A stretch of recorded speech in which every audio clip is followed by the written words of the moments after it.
Hello commandos, welcome to Biomentors classes online. So today we are going to discuss a chapter from class 12 physics and the name of the chapter is magnetism and matter.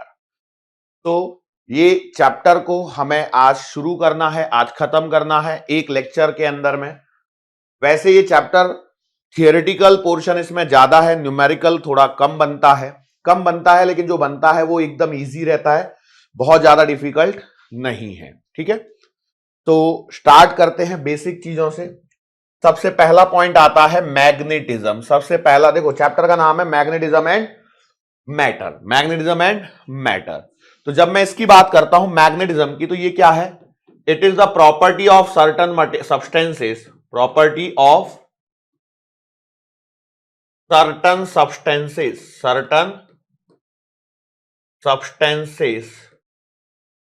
to what? To attract small pieces of iron, small pieces of iron। ये क्या है? कुछ पदार्थों का वह गुण जिससे वे क्या कर पाते हैं, लोहे के जो छोटे छोटे टुकड़े हैं उन्हें क्या कर पाते हैं, अपनी ओर अट्रैक्ट कर पाते हैं। अपनी ओर क्या कर पाते हैं? अट्रैक्ट कर पाते हैं। पदार्थों के इस गुण को कहा जाता है मैग्नेटिज्म। ठीक है, तो मैग्नेटिज्म की बात आते ही आपके सामने सबसे पहले जो पिक्चर पोर्ट्रेट होता है वो होता है एक बार मैग्नेट का। किसका? बार मैग्नेट का, जिससे आप खेले होंगे बचपन में। इवन दो आइंस्टाइन सर भी बचपन में मैग्नेट से खेले, है कि नहीं? और वो इससे बड़े फैसिनेट भी हुए।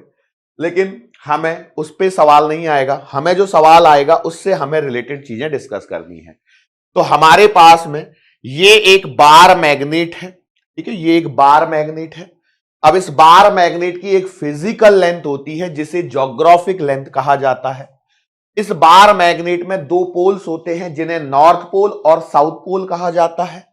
ये नॉर्थ पोल और साउथ पोल जो है वो मैग्नेट के किनारों से थोड़े से अंदर रहते हैं। मैग्नेट के किनारों से क्या रहते हैं? थोड़े से अंदर रहते हैं। और ये नॉर्थ पोल और साउथ पोल जो है, इनके जो बीच की दूरी है इसे कहा जाता है मैग्नेटिक लेंथ। इसे क्या कहा जाता है? Magnetic length. ठीक है, अब इसमें और दो टर्मिनोलॉजीज बड़ी इंपॉर्टेंट हैं, जिनमें एक का नाम है ज्योग्राफिक एक्सिस। ज्योग्राफिक या मैग्नेटिक नहीं, एक्सिस। एक्सिस क्या होती है? The imaginary line which joins north pole and south pole of the magnet and bisect the magnet into equal parts।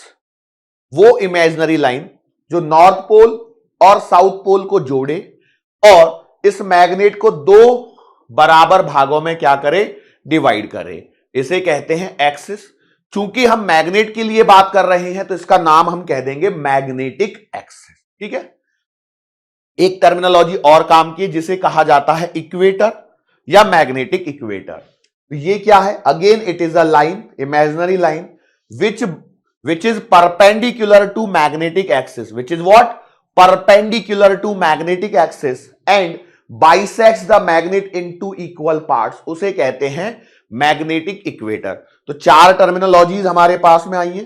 पहली है ज्योग्राफिक लेंथ, जो क्या है? मैग्नेट की फिजिकल लेंथ जो मेजर करी गई है वो ज्योग्राफिक लेंथ है। मैग्नेट के अंदर में जो नॉर्थ पोल और साउथ पोल जो दो पोल्स होते हैं वो किनारों पर ना होकर थोड़े अंदर होते हैं। इनके बीच की दूरी मैग्नेटिक लेंथ कहलाती है। बराबर, इनके बीच की दूरी मैग्नेटिक लेंथ कहलाती है। फिर हमारे पास में आता है magnetic axis, the imaginary line joining the north pole and south pole of the magnet which bisects the magnet in two equal parts is called as magnetic axis। और अगला है magnetic equator, the imaginary line which is perpendicular to magnetic axis। ये जो magnetic axis है इसके क्या है? Perpendicular है और मैग्नेट को अगेन दो बराबर भागों में बांट रही है। यहां पर एक और इंपॉर्टेंट पॉइंट है, वो है relation between geographic length and magnetic length. तो जो मैग्नेटिक लेंथ होती है वो छोटी होती है और वो ज्योग्राफिक लेंथ से छोटी है। तो कितनी छोटी है? तो भैया मैग्नेटिक लेंथ जो है वो 5/6 टाइम ज्योग्राफिक लेंथ होगी। ठीक है, सिंपल बात है। जो स्लाइड पे लिखा है मैं उसी को रीड डाउन कर रहा हूं, बस लिखने की मेहनत बचाने के लिए, बाकी कुछ भी नहीं है। आगे बढ़ते हैं और कुछ पॉइंट्स हैं यहां पर जो एनसीईआरटी से लिए गए हैं, जिन्हें आपको रखना है याद, जिन्हें आपको क्या रखना है, याद। पहला पॉइंट है, देखो क्या लिखा है कि जो अर्थ है हमारी वो एक बड़े से मैग्नेट की तरह बिहेव करती है, जहां पर इसका जो मैग्नेटिक फील्ड है directing from geographic south to north, geographic south से नॉर्थ की तरफ इसका मैग्नेटिक फील्ड यहां पर आ रहा है।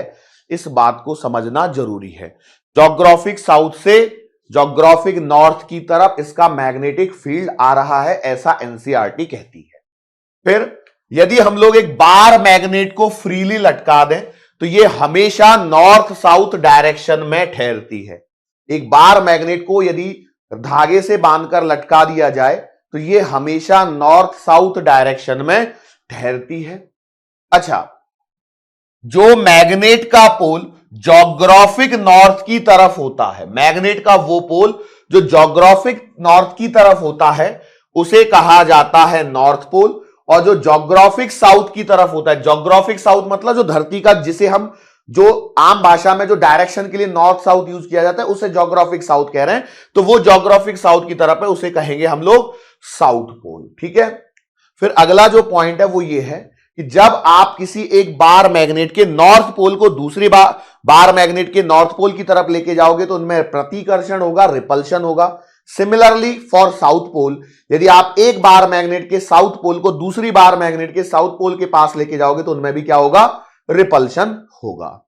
लेकिन यही यदि आप एक काम करते हो कि एक बार मैग्नेट के नॉर्थ पोल को दूसरी बार मैग्नेट के साउथ पोल की तरफ लेकर के जाते हो तो उनमें क्या होगा, अट्रैक्शन होगा, उनमें क्या होगा, अट्रैक्शन होगा। तो यहां से हम एक पॉइंट डेवलप करते हैं और वो पॉइंट ये है, similar pole repel each other, opposite pole attract each other. Similar poles repel each other, जो सिमिलर टाइप के पोल होंगे वो एक दूसरे में क्या करेंगे, दूसरे को दूर भगाने की कोशिश करेंगे, और जो अपोजिट वाले होंगे, अपोजिट वाले अट्रैक्ट करेंगे एक दूसरे को। ठीक है, नेचर का नियम है, बिल्कुल प्रकृति में भी ऐसा ही होता है, आपने ऑब्जर्व किया होगा। यस और नो, बिल्कुल सेम कहानी यहां पर भी चल रही है। यस और नो।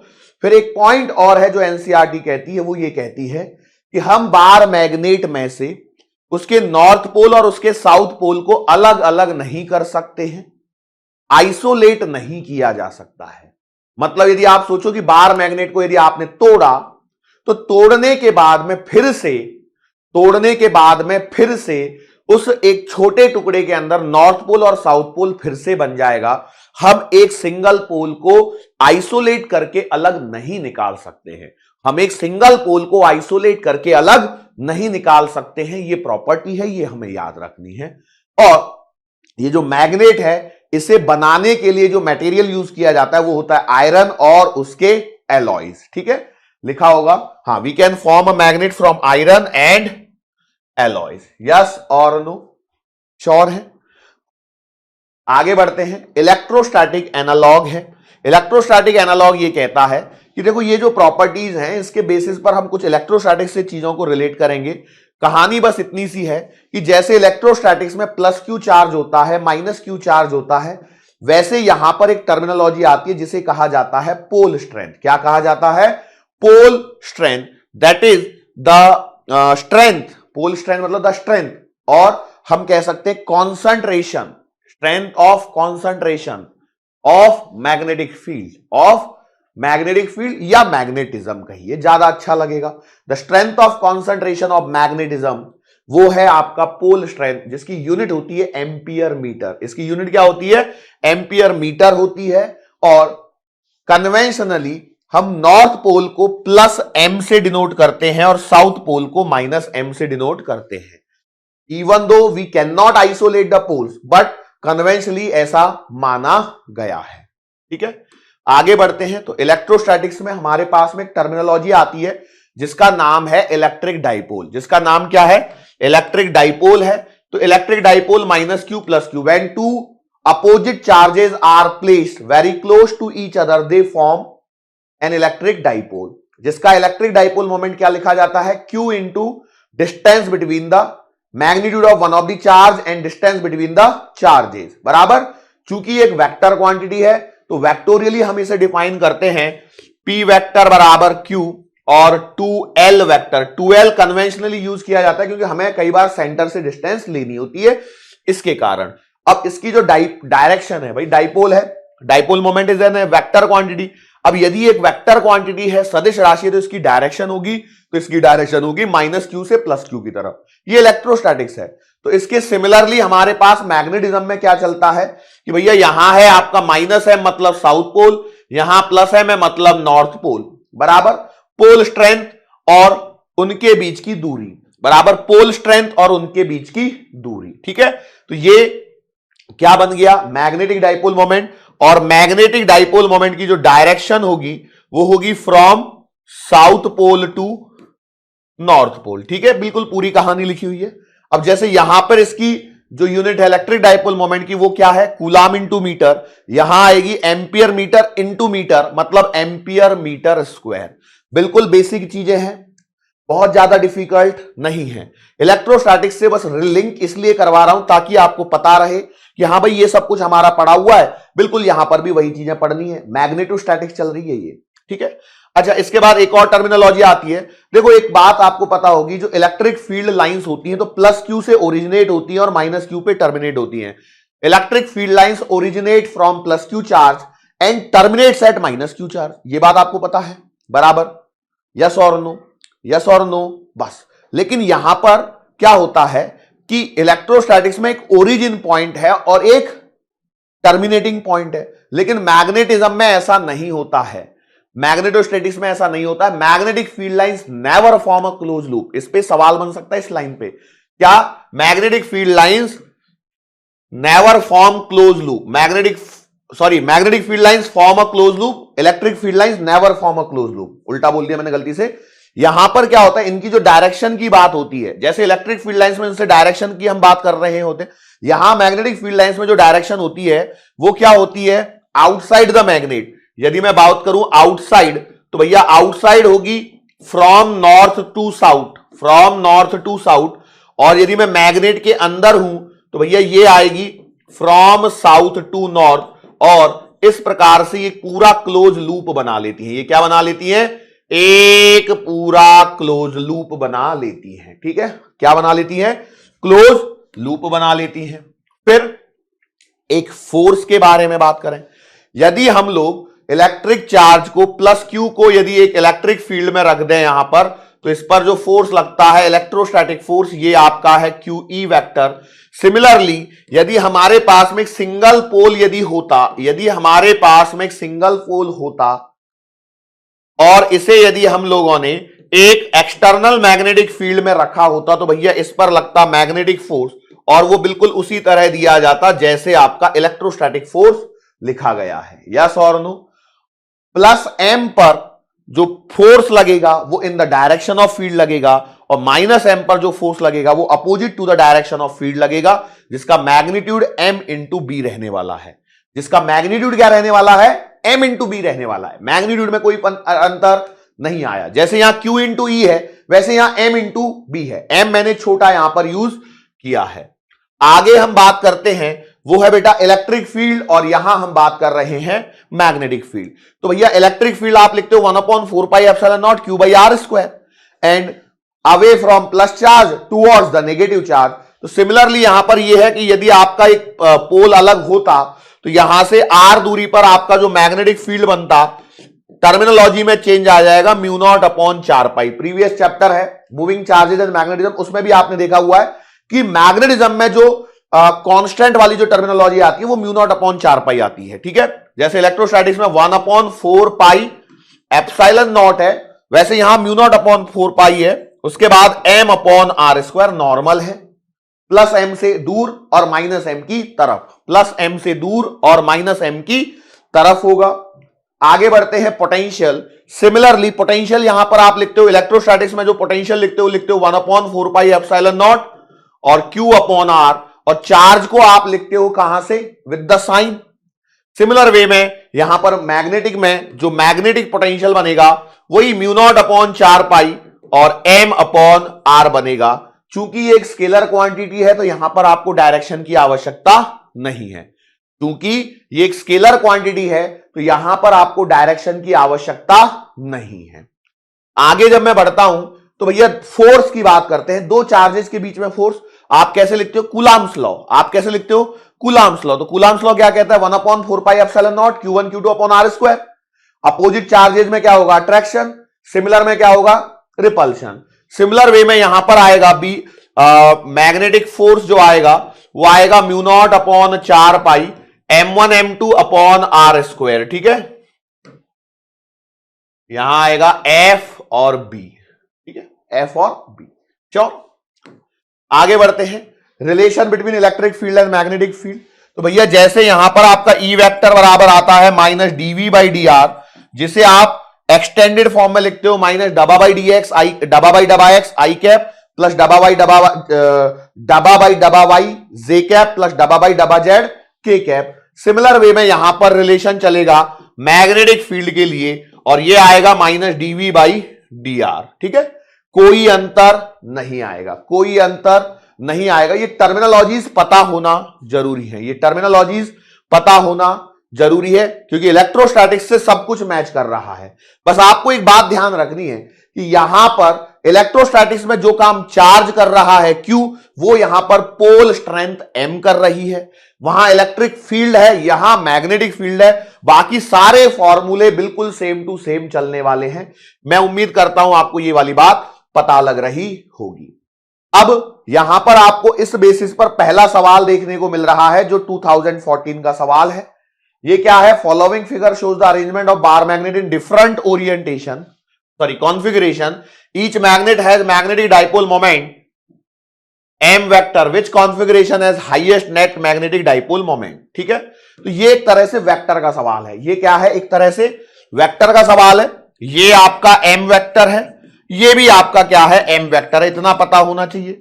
अब यदि मैं बात करूं आपसे कि देखो ये आपका एक p वेक्टर है, ये आपका एक q वेक्टर है और दोनों के बीच का एंगल थीटा है, तो इनका जो रिजल्टेंट लिखा जाता है वो लिखा जाता है under the root of p square plus q square plus 2pq cos theta. लेकिन यदि आप ऐसा कर दो कि दोनों को क्या कर दो? सेम कर दो, मतलब ये भी p है, ये भी p है और ये एंगल थीटा है, और इस केस में यदि आप रिजल्टेंट लिखना चाहते हो तो रिजल्टेंट आएगा 2p cos थीटा बाई 2। ठीक है, ये तो सबसे पहला पॉइंट हो गया। अब मेन क्या है? आपसे सवाल में पूछा है कि नेट किसका ज्यादा होगा, नेट किसका ज्यादा होगा। तो नेट ज्यादा कैसे पता लगेगा? तो ये cos थीटा बाई 2 पे डिपेंड करता है। तो थीटा जितना छोटा होगा cos थीटा उतना ही क्या होगा? बड़ा होगा, और cos थीटा बड़ा मतलब मैक्सिमम वैल्यू मिलेगी। तो हमें छोटा देखना है एंगल, हमें क्या देखना है? छोटा एंगल। तो देखो यहां पर डायरेक्शन देखो, साउथ से नॉर्थ इधर है, साउथ से नॉर्थ इधर है, एंगल आ गया 90। यहां देखो साउथ से नॉर्थ इधर है और साउथ से नॉर्थ इधर है, तो यहां एंगल है 180 डिग्री। यहां 30 क्लियर है और यहां 60 क्लियर है। तो हमें थीटा क्या चाहिए? छोटा। हमें थीटा क्या चाहिए? छोटा। तो छोटा चाहिए तो ये है, तो आंसर आएगा सी। हो सकता है आगे कभी देखो 2014 में ये सवाल पूछा है किसके लिए? Highest net magnetic dipole moment के लिए। हो सकता है एग्जामिनर आगे चल के कभी बोले सवाल सेम रख दे, सब कुछ सेम रख दे और यहां पर लिख दे हाईएस्ट की जगह काट के मिनिमम। मिनिमम, तो मिनिमम वाले केस में जो आंसर बनेगा वो कौन सा बनेगा? तो ये वाला आंसर आएगा मिनिमम का, ये आ रहा है मैक्सिमम का, या कहिए हाईएस्ट का। ठीक है, मिनिमम के लिए थीटा बड़ा और मैक्सिमम के लिए थीटा छोटा। इस प्रकार से हम इसको करते हैं। श्योर है क्या? अब ये जो बार मैग्नेट बन रही है इसके मैग्नेटिक फील्ड के बारे में हमें करनी है चर्चा।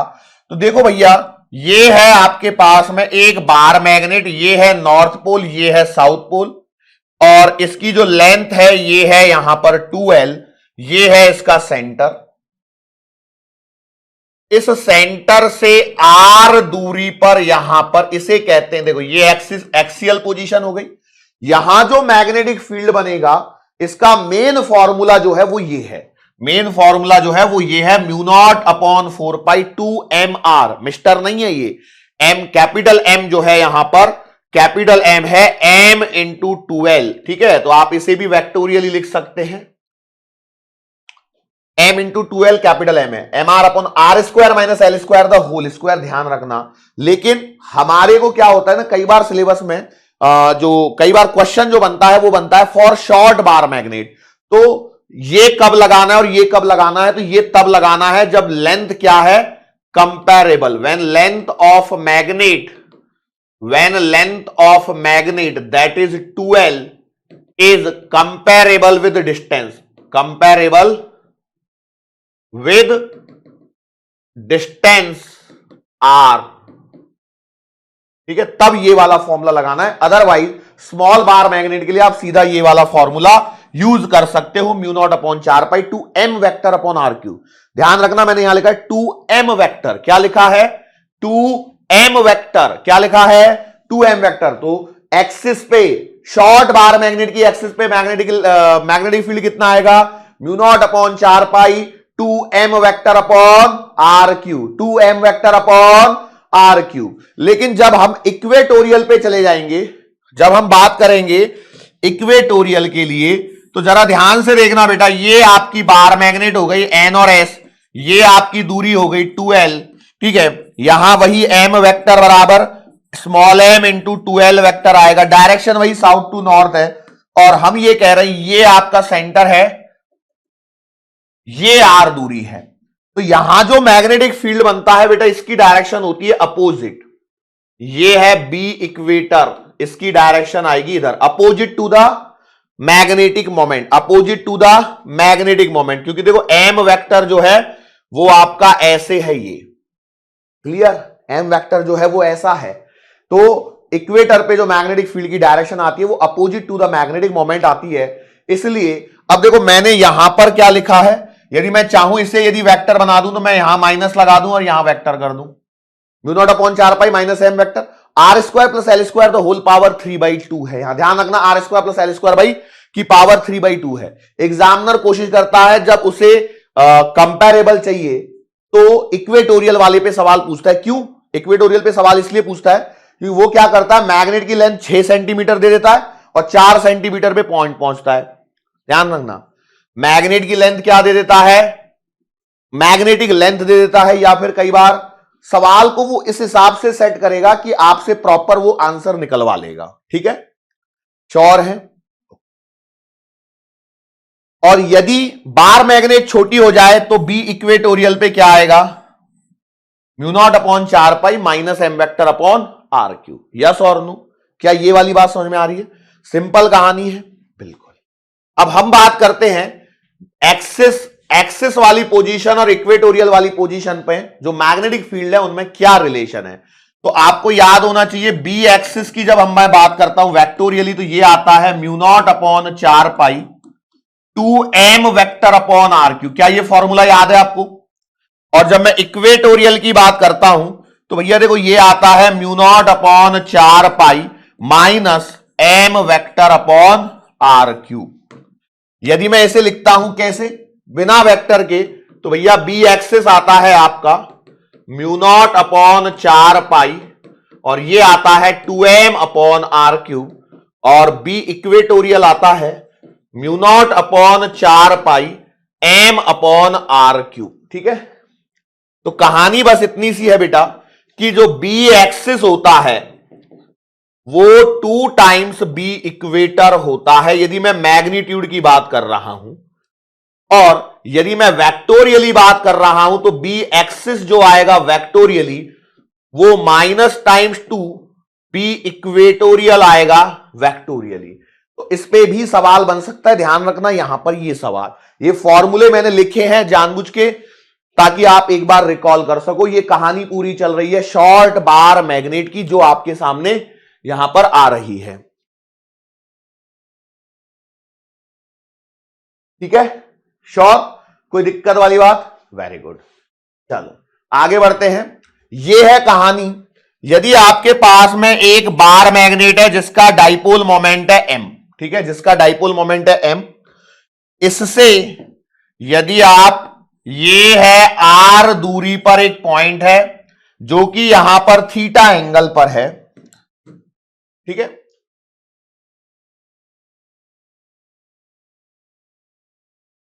तो यहां जो मैग्नेटिक फील्ड आएगा बी नेट वो ऐसे आने वाला है, और ये वाला एंगल है अल्फा, ये वाला एंगल क्या है अल्फा। तो अल्फा और थीटा में ये रिलेशन है, याद रखेंगे mu naught upon 4 pi M upon r cube. देखो स्टेप में याद रखना क्या, म्यू नॉट अपॉन 4 पाई को अलग, एम अपॉन आर क्यू अलग, और under the root of 1 plus 3 cos square theta. ये सेम फॉर्मूला आपने इलेक्ट्रिक फील्ड में भी पढ़ा हुआ है। Electric field at r comma theta बराबर 1/4 pi epsilon naught p upon r cube under the root of 1 plus 3 cos square theta, या कई लोग इसे ऐसे भी याद रख लेते हैं के पी अपॉन आर क्यूब। के क्या है, वही 1/4 पाई एप्सिलॉन नॉट। ठीक है, इलेक्ट्रिक फील्ड से सारी चीजें रिलेटेड हैं, बिल्कुल सिमिलर वे में चल रही है। इसलिए यहां पर कहानी इतनी सी है कि यदि आपको इलेक्ट्रोस्टैटिक्स आता है तो ये आपके लिए आसान है, और यदि इलेक्ट्रोस्टैटिक्स में आपका हाथ कमजोर है तो भैया ये फॉर्मूले एकदम नए नए से लगेंगे। मैं यहां पर आपको एक चीज बोलना चाहूंगा, वो ये है कि एक काम करो, आप इलेक्ट्रोस्टैटिक्स के सारे फॉर्मूले को एक साथ लिखो, और उसके रिलेटेड मैग्नेटिज्म में क्या फॉर्मूला बनेगा उसके सामने लिखो। एक बार में दोनों फॉर्मूले आपको याद हो जाएंगे। ठीक है, तो जो जो चीजें बन रही हैं, जैसे यहां डाइपोल के लिए बन रहा है, bar magnet is nothing but a dipole, magnetic dipole. तो सिमिलरली आपको इलेक्ट्रोस्टैटिक्स में जाके इलेक्ट्रिक डाइपोल से रिलेटेड जो फॉर्मूले बन सकते हैं उनको साथ में लिखना है एक पेज पे। उसके सामने वाले पे मैग्नेटिज्म में मैग्नेटिक डाइपोल के लिए जो कि बार मैग्नेट है उसके लिए फॉर्मूले लिखिए, आपका काम बड़ा ही आसान हो जाएगा। हां, यदि आपको काम आसान करना है तो यह तरीका है, अदरवाइज आपकी मर्जी है। अगला पॉइंट आ रहा है मैग्नेटिक पोटेंशियल का, अगला पॉइंट आ रहा है मैग्नेटिक पोटेंशियल का। Magnetic potential again mu naught upon 4 pi M cos theta upon r square minus l square cos square theta. जाहिर सी बात है, देखो ये है आपका साउथ, ये है नॉर्थ। ठीक है, ये वाली जो दूरी है वो है 12, और यहां से बेटा ये आर डिस्टेंस पर थीटा एंगल है। यहां पर जनरल पॉइंट पर हमने लिखा है, जिसे हम शॉर्ट बार मैग्नेट के केस में mu naught upon 4 pi M cos theta upon r square लिखते हैं। ये है आपका एम वेक्टर, और आप कह रहे हो यहां से ये आर दूरी पर थीटा एंगल पर वी भी आप निकालना चाहते हो। अब यहां पर मैंने एक्सिस और इक्वेटर अलग अलग क्यों नहीं निकाला, इसलिए नहीं निकाला क्योंकि यदि आप एक्सिस के लिए बात करोगे, फॉर एक्सिस, तो भैया थीटा बराबर आएगा 0 डिग्री। थीटा बराबर क्या हो जाएगा 0 डिग्री। तो यहां पर v ऑन एक्सिस जो आएगा वो आएगा mu naught upon 4 pi M upon r square. लेकिन यदि आप बात करोगे फॉर इक्वेटर, तो इक्वेटर पे कहानी क्या हो जाएगी, थीटा बराबर 90 डिग्री, तो कॉस 90 तो 0 आएगा, तो v इक्वेटर क्या आएगा 0। v इक्वेटर क्या आएगा 0। You can check it out from electric dipole. Electric dipole में जो पोटेंशियल होता है वो एक्सिस पे आता है केपी अपॉन आर स्क्वायर, और इक्वेटर पे आता है 0। इक्वेटर पे आता है 0। मैं उम्मीद करता हूं ये बेसिक बातें हैं, आप आराम से कर पा रहे होंगे। आगे बढ़ने पर हमारे पास में जो टर्मिनोलॉजी आती है वो है बेटा torque on magnet in uniform magnetic field. एक यदि बार मैग्नेट को आप एक यूनिफॉर्म मैग्नेटिक फील्ड में रख देते हो तो उस पर क्या टॉर्क लगता है। तो सबसे पहले तो एक बात समझिए आप कि जैसे आपने देखो यहां नॉर्थ पोल दिख रहा है तो इस पे एक फोर्स लग रहा है एम बी वेक्टर, यहां साउथ पोल है तो इस पे एक फोर्स लग रहा है एम बी वेक्टर। ये दोनों फोर्स लग रहे हैं, इन दोनों, ये जो दोनों फोर्स हैं इनका मैग्नीट्यूड है इक्वल, और इनके बीच में एक परपेंडिकुलर डिस्टेंस है। तो हम कहते हैं when two forces of equal magnitude acts in opposite direction at some perpendicular distance, they constitute a couple। वो क्या बनाते हैं, कपल बनाते हैं। कपल बनाते हैं मैकेनिक्स की टर्म है, मतलब उस पे लगता है टॉर्क, उस पे क्या लगता है टॉर्क। तो इस टॉर्क के कारण देखो क्या हो रहा है, ये बार मैग्नेट जो है वो घूमने की कोशिश करती है। ये जो बार मैग्नेट है ये क्या करती है, घूमने की कोशिश करती है। अब ये घूमने की जब कोशिश कर रही है तो भैया कैसे घूमने की कोशिश कर रही है, इस पे जो टॉर्क लग रहा है वो क्या कर रहा है, the torque on bar magnet, ये है आपका रीस्टोरिंग टॉर्क, ठीक है, रीस्टोरिंग टॉर्क है ये, is trying to align the bar magnet, align the magnet in the direction of field, in the direction of field। इस पे जो टॉर्क लग रहा है वो इस बार मैग्नेट को, देखो ये इधर खींच रहा है, ये इधर खींच रहा है, तो ये इसको क्या कर रहे हैं, घुमा रहे हैं, घुमा के किधर ला रहे हैं, घुमा के ये चाहते हैं कि, घुमाने के बाद ये चाहते हैं कि ये बार मैग्नेट ऐसे आ जाए, ये नॉर्थ पोल हो जाए, ये साउथ पोल हो जाए। तो कहानी ये है कि इसका जो मैग्नेटिक मोमेंट है इसकी डायरेक्शन को वो मैग्नेटिक फील्ड की डायरेक्शन से अलाइन करना चाहते हैं। अच्छा भैया, चाहता है तो ठीक है, चाहने दो। तो मुझे बताओ, मैं ये कह रहा हूं to maintain the bar magnet, to maintain the bar magnet at position theta from direction of magnetic field, from magnetic field लिखने देता हूं, from magnetic field external torque जो आवश्यक है बेटा वो आएगा M B sine theta. Vectorially मैं ऐसे लिख सकता हूं, टाउ वेक्टर बराबर, टाउ नहीं है, tau M vector cross B vector. ये है एक्सटर्नल टॉर्क आवश्यक। एक बात को समझना जो मैं यहां पे लिख रहा हूं, ये बार मैग्नेट को मैग्नेटिक फील्ड में रखा तो भैया नॉर्थ पोल पे जो फोर्स लग रहा है मैग्नेटिक फील्ड के कारण वो चाह रहा है कि भाई तू इधर चल, साउथ पोल पे जो फोर्स लग रहा है वो चाह रहा है इधर चल, लेकिन नॉर्थ और साउथ तो बंधे हुए हैं। तो क्या हो जाएगा, ये चलने के बजाय ये घूम जाएगा, चलने के बजाय क्या हो जाएगा, घूम जाएगा। और आप जानते हैं फोर्स का जो टर्निंग इफेक्ट होता है उसे ही टॉर्क कहते हैं, फोर्स का जो टर्निंग इफेक्ट होता है उसे ही क्या कहते हैं, टॉर्क। मतलब यहां पे जो इस बार मैग्नेट पर एक टॉर्क लग रहा है वो कौन दे रहा है, मैग्नेटिक फील्ड।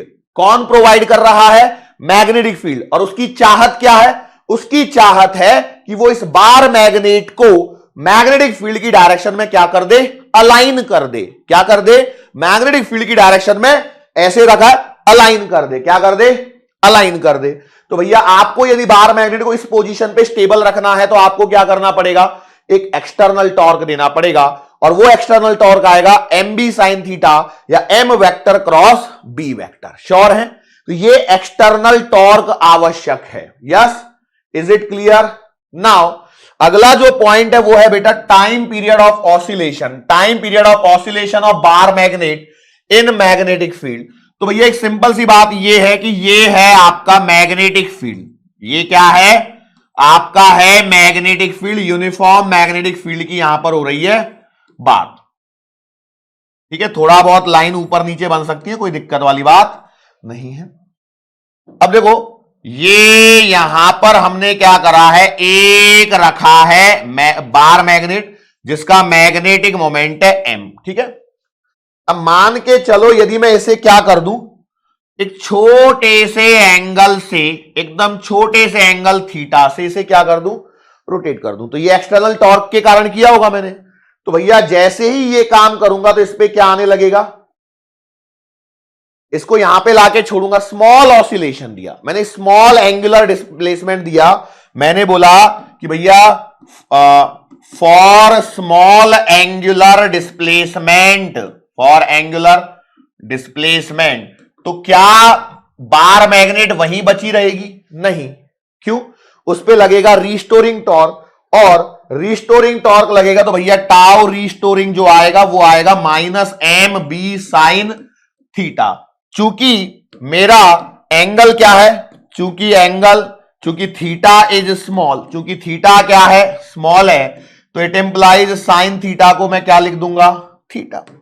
अच्छा यदि इस पे टॉर्क लगा है तो भैया हम जो टॉर्क लगाएंगे वो क्या हो जाएगा, आई इंटू एल्फा, बराबर है। अरे यस और नो, तो इन दोनों को क्या कर देंगे हम, इक्वेट कर देंगे। मतलब आई इंटू एल्फा बराबर माइनस एम बी थीटा, तो अल्फा जो आ रहा है वो minus M B upon I into theta आ रहा है। सर ये अचानक से ये थीटा कहां से बन गया? अरे भैया मैंने बोला ना साइन थीटा थीटा हो जाएगा, तो टाउ क्या आ जाएगा? Minus M B theta. और ये आई इंटू अल्फा, ये भी तो एक टॉर्क की ही डेफिनेशन है, बराबर। तो अल्फा बराबर ये आ गया, तो यहां से हम जानते हैं कि अल्फा बराबर होता है minus omega square theta. Oscillation chapter का कॉन्सेप्ट है, तो भैया ओमेगा आएगा under the root of M B upon I, और ओमेगा क्या आएगा? ओमेगा बराबर क्या होता है?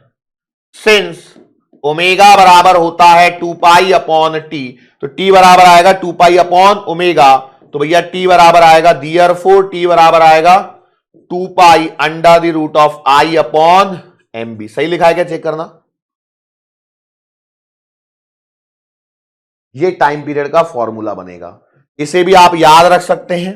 आई क्या है? Moment of inertia. कौन सी एक्सिस के अबाउट होगा बेटा मोमेंट ऑफ इनर्शिया? यहां पर इस वाली, ठीक है, यस। एम क्या है? मैग्नेटिक डाइपोल मोमेंट है। बी क्या है? ये जो एक्सटर्नल मैग्नेटिक फील्ड इतना मैंने बनाया है वो है ये। सिंपल है क्या कि बहुत ज्यादा डिफिकल्ट है?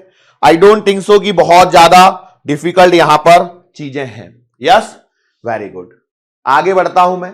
That is work done in rotating the bar magnet in magnetic field. एक बात ध्यान रखना, जैसे ये है आपके पास में, मान के चलते हैं ये है आपके पास में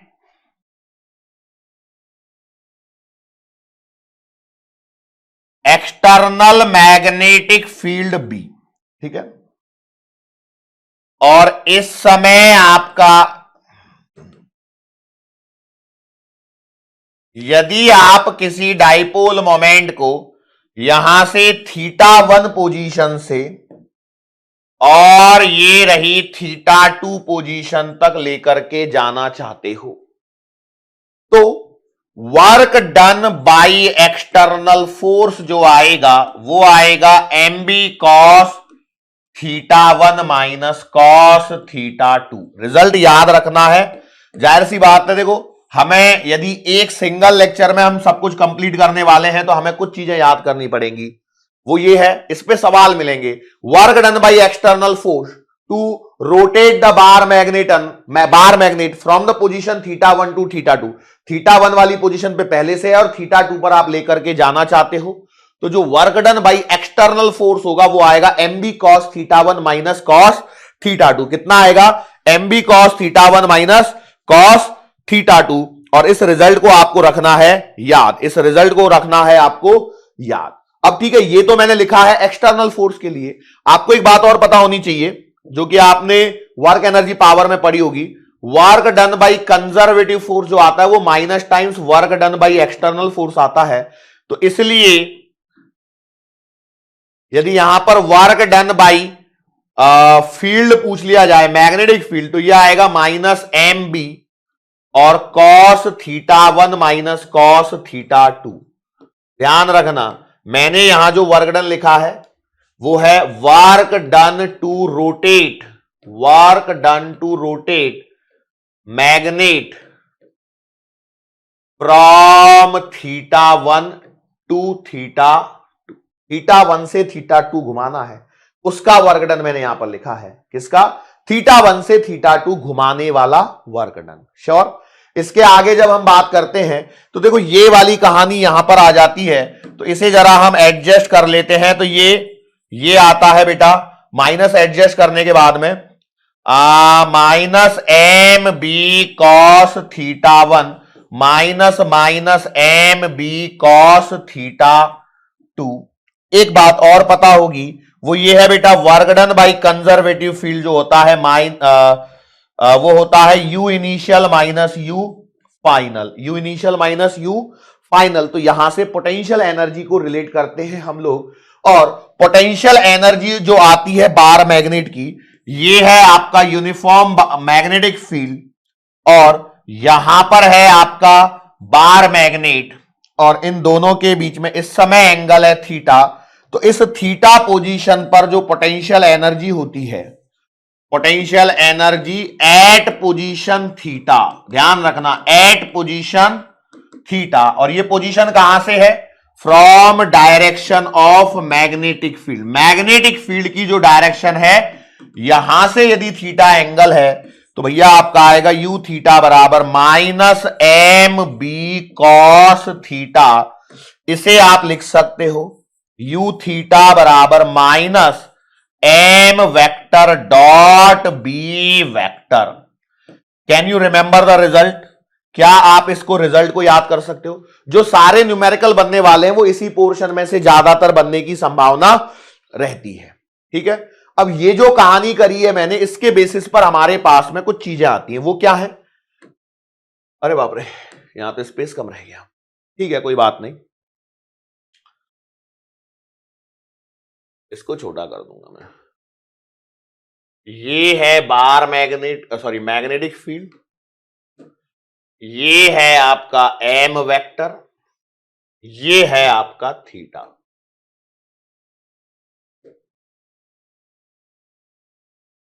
मैं अलग अलग पोजीशन पे पोटेंशियल एनर्जी निकालता हूं तो U 0 डिग्री पर आएगी माइनस एम बी, U 90 पर आएगी 0 और U 180 पर आएगी प्लस एम बी। ठीक है, तो यहां पर एक बात ध्यान रखना, यह है आपकी मिनिमम पोटेंशियल एनर्जी, मतलब इसे हम कहते हैं स्टेबल इक्विलिब्रियम पोजीशन। कौन सी वाली भैया?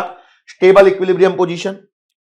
यहां जो आप देख रहे हो यह है आपकी मैक्सिमम पोटेंशियल एनर्जी, जो कि आपकी बनेगी unstable equilibrium position.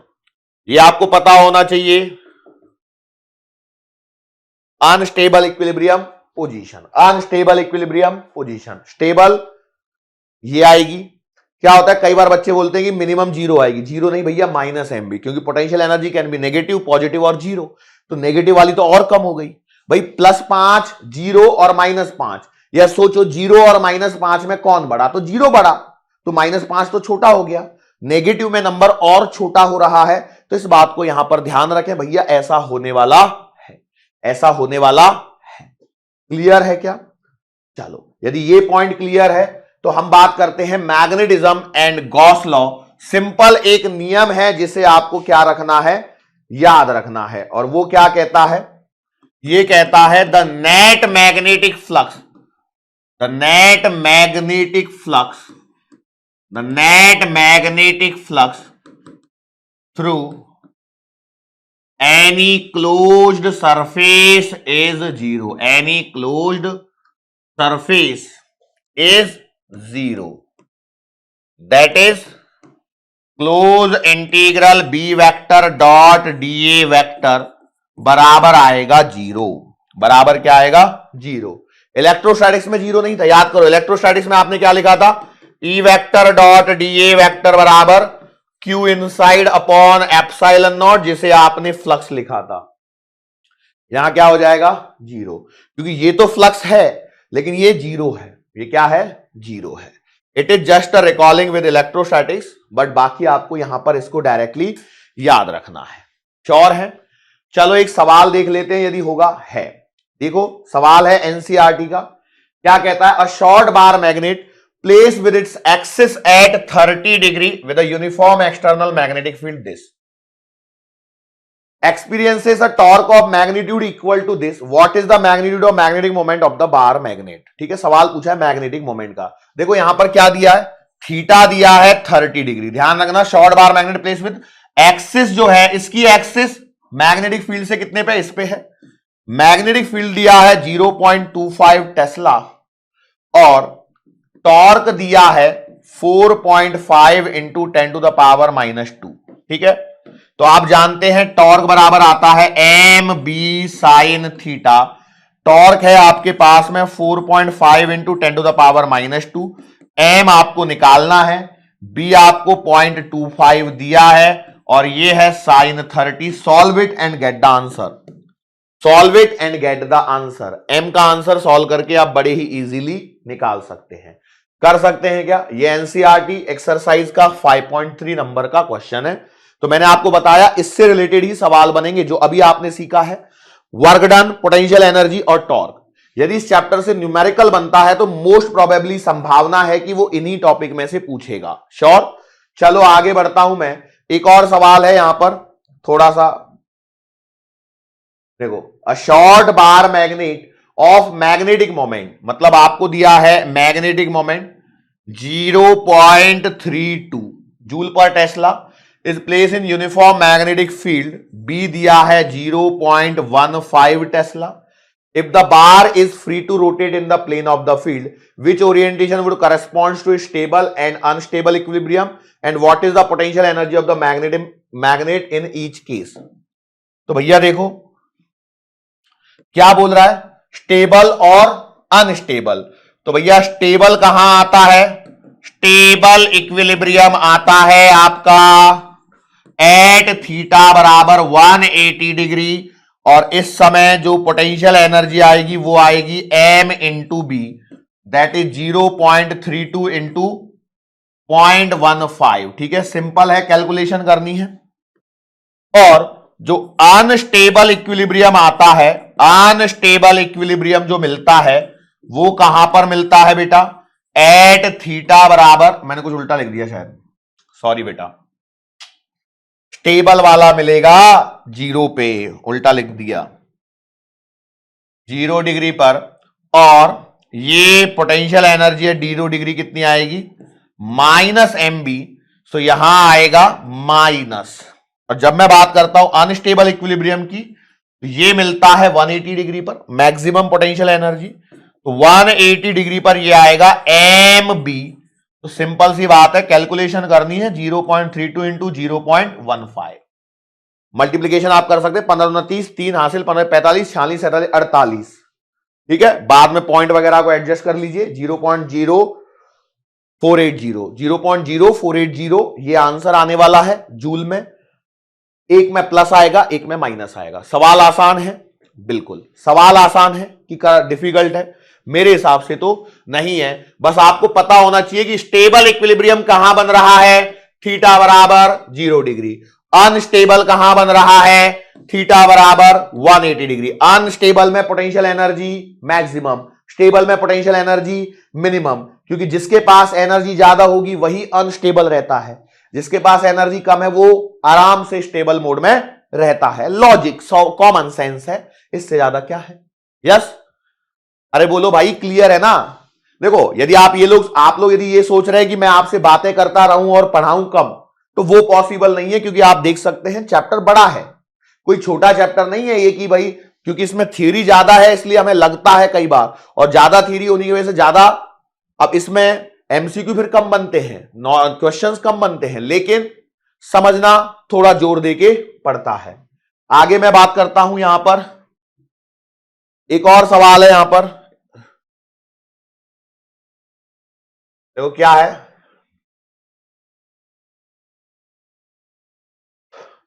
A bar magnet of magnetic moment 1.5 joule per Tesla lies aligned with the direction of uniform magnetic field of 0.22 Tesla.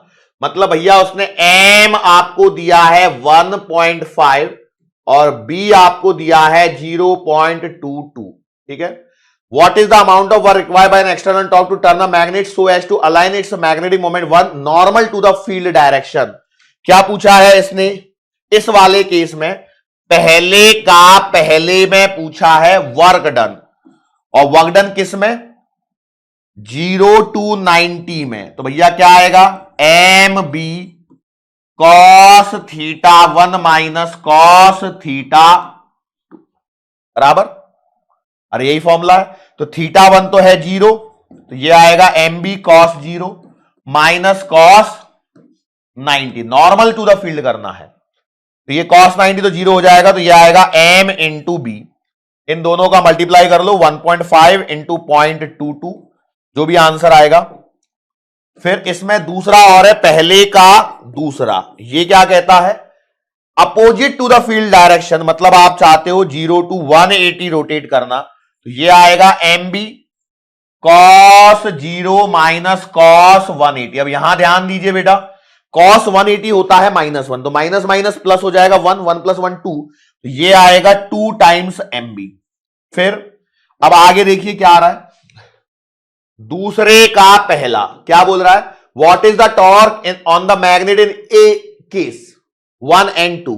तो भैया 90 में टॉर्क कितना आएगा? तो टाउ बराबर आएगा एम बी साइन थीटा। तो भैया इस वाले में आएगा कितना? M B sine 90। तो साइन 90 तो 1 आएगा, तो ये आंसर आ जाएगा एम इंटू बी का प्रोडक्ट जो यहां से आया होगा। और दूसरे का दूसरा ये बोल रहा है सेकंड केस, तो आप कहां ले गए? पहुंच गए 180 पे। आपने कहां पहुंचा दिया बार मैग्नेट को? 180 पे। तो ये आएगा टाउ बराबर एम बी साइन 180, और साइन 180 कितना आएगा? 0। तो भैया इस केस में टॉर्क आएगा 0। श्योर है?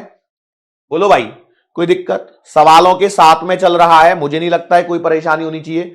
Even though we have completed a very small portion till now, but yes it is a good portion. ठीक है, यहां से आगे हमारा जो टॉपिक स्टार्ट होता है वो है अर्थ मैग्नेटिज्म। तो ये से आप चैप्टर का सेकंड पार्ट मान सकते हो, अर्थ मैग्नेटिज्म। अर्थ मैग्नेटिज्म में जब हम बात करते हैं तो देखो कुछ सिंपल से पॉइंट्स हैं जो आपको याद रखने ही पड़ेंगे। वो क्या है? पहला है the magnetic field near the surface of earth can be represented as if caused by a huge imaginary bar magnet within the अर्थ।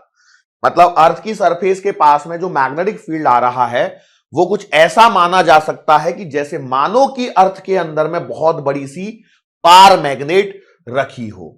और ये जो इमेजिनरी मैग्नेट है इसका नॉर्थ पोल जो है वो टुवर्ड साउथ है। ये एनसीईआरटी कह रही है अभी, ठीक है, एनसीईआरटी कह रही है कि ये जो बड़ी सी बार मैग्नेट है इसका जो नॉर्थ पोल है वो टुवर्ड साउथ है, और जो साउथ पोल है वो टुवर्ड्स नॉर्थ है।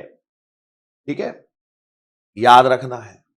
और थोड़ी देर के बाद में यहां पर magnetic dipole does not coincide with the axis of rotation of the earth but is inclined by an angle nearly 11.5 degree. कई जगह आपको 11.3 भी लिखा हुआ मिलेगा, तो उससे कंफ्यूज होने की आवश्यकता नहीं है। ये क्या कह रहा है? देखो ये अर्थ है, ठीक है, ये अर्थ की ज्योग्राफिक एक्सिस हो गई, इसके अंदर में ये मैग्नेट रखी है, तो भैया इस मैग्नेट की भी एक्सिस होगी, ये नॉर्थ और ये साउथ। ऐसा कह रहा है कि नहीं कह रहा है? ये कह रही है। अब इसके बाद में थोड़ी देर के बाद में एनसीईआरटी कहती है भैया भले ही अंदर ऐसा है लेकिन हम इसे मैग्नेटिक साउथ नहीं मानेंगे, हम इसे मैग्नेटिक नॉर्थ मानेंगे। और फिर लिखता है कि कंफ्यूजन भी है। तो ये है एनसीईआरटी की कहानी। मतलब इसी को मैग्नेटिक साउथ भी है और मैग्नेटिक नॉर्थ भी है। पता नहीं है एनसीईआरटी को क्या करना है। उन्होंने क्लियरली लिखा है there is some might be some confusion, ऐसे कुछ लिखा हुआ है। ठीक है, पढ़ना जाके एनसीईआरटी मिलेगा, लेकिन हम हमेशा यही मानेंगे इधर मैग्नेटिक नॉर्थ इधर मैग्नेटिक साउथ। ठीक है, ये है आपका ज्योग्राफिक नॉर्थ, ये है ज्योग्राफिक साउथ, मैग्नेटिक नॉर्थ और मैग्नेटिक साउथ, जो कि इस डायग्राम के अंदर में बनाया गया है। इसके अलावा जो कुछ चीजें हैं वो ये है बेटा, देखो ये जो बड़ा सा सर्कल है अर्थ पर, ये है आपका ज्योग्राफिक इक्वेटर।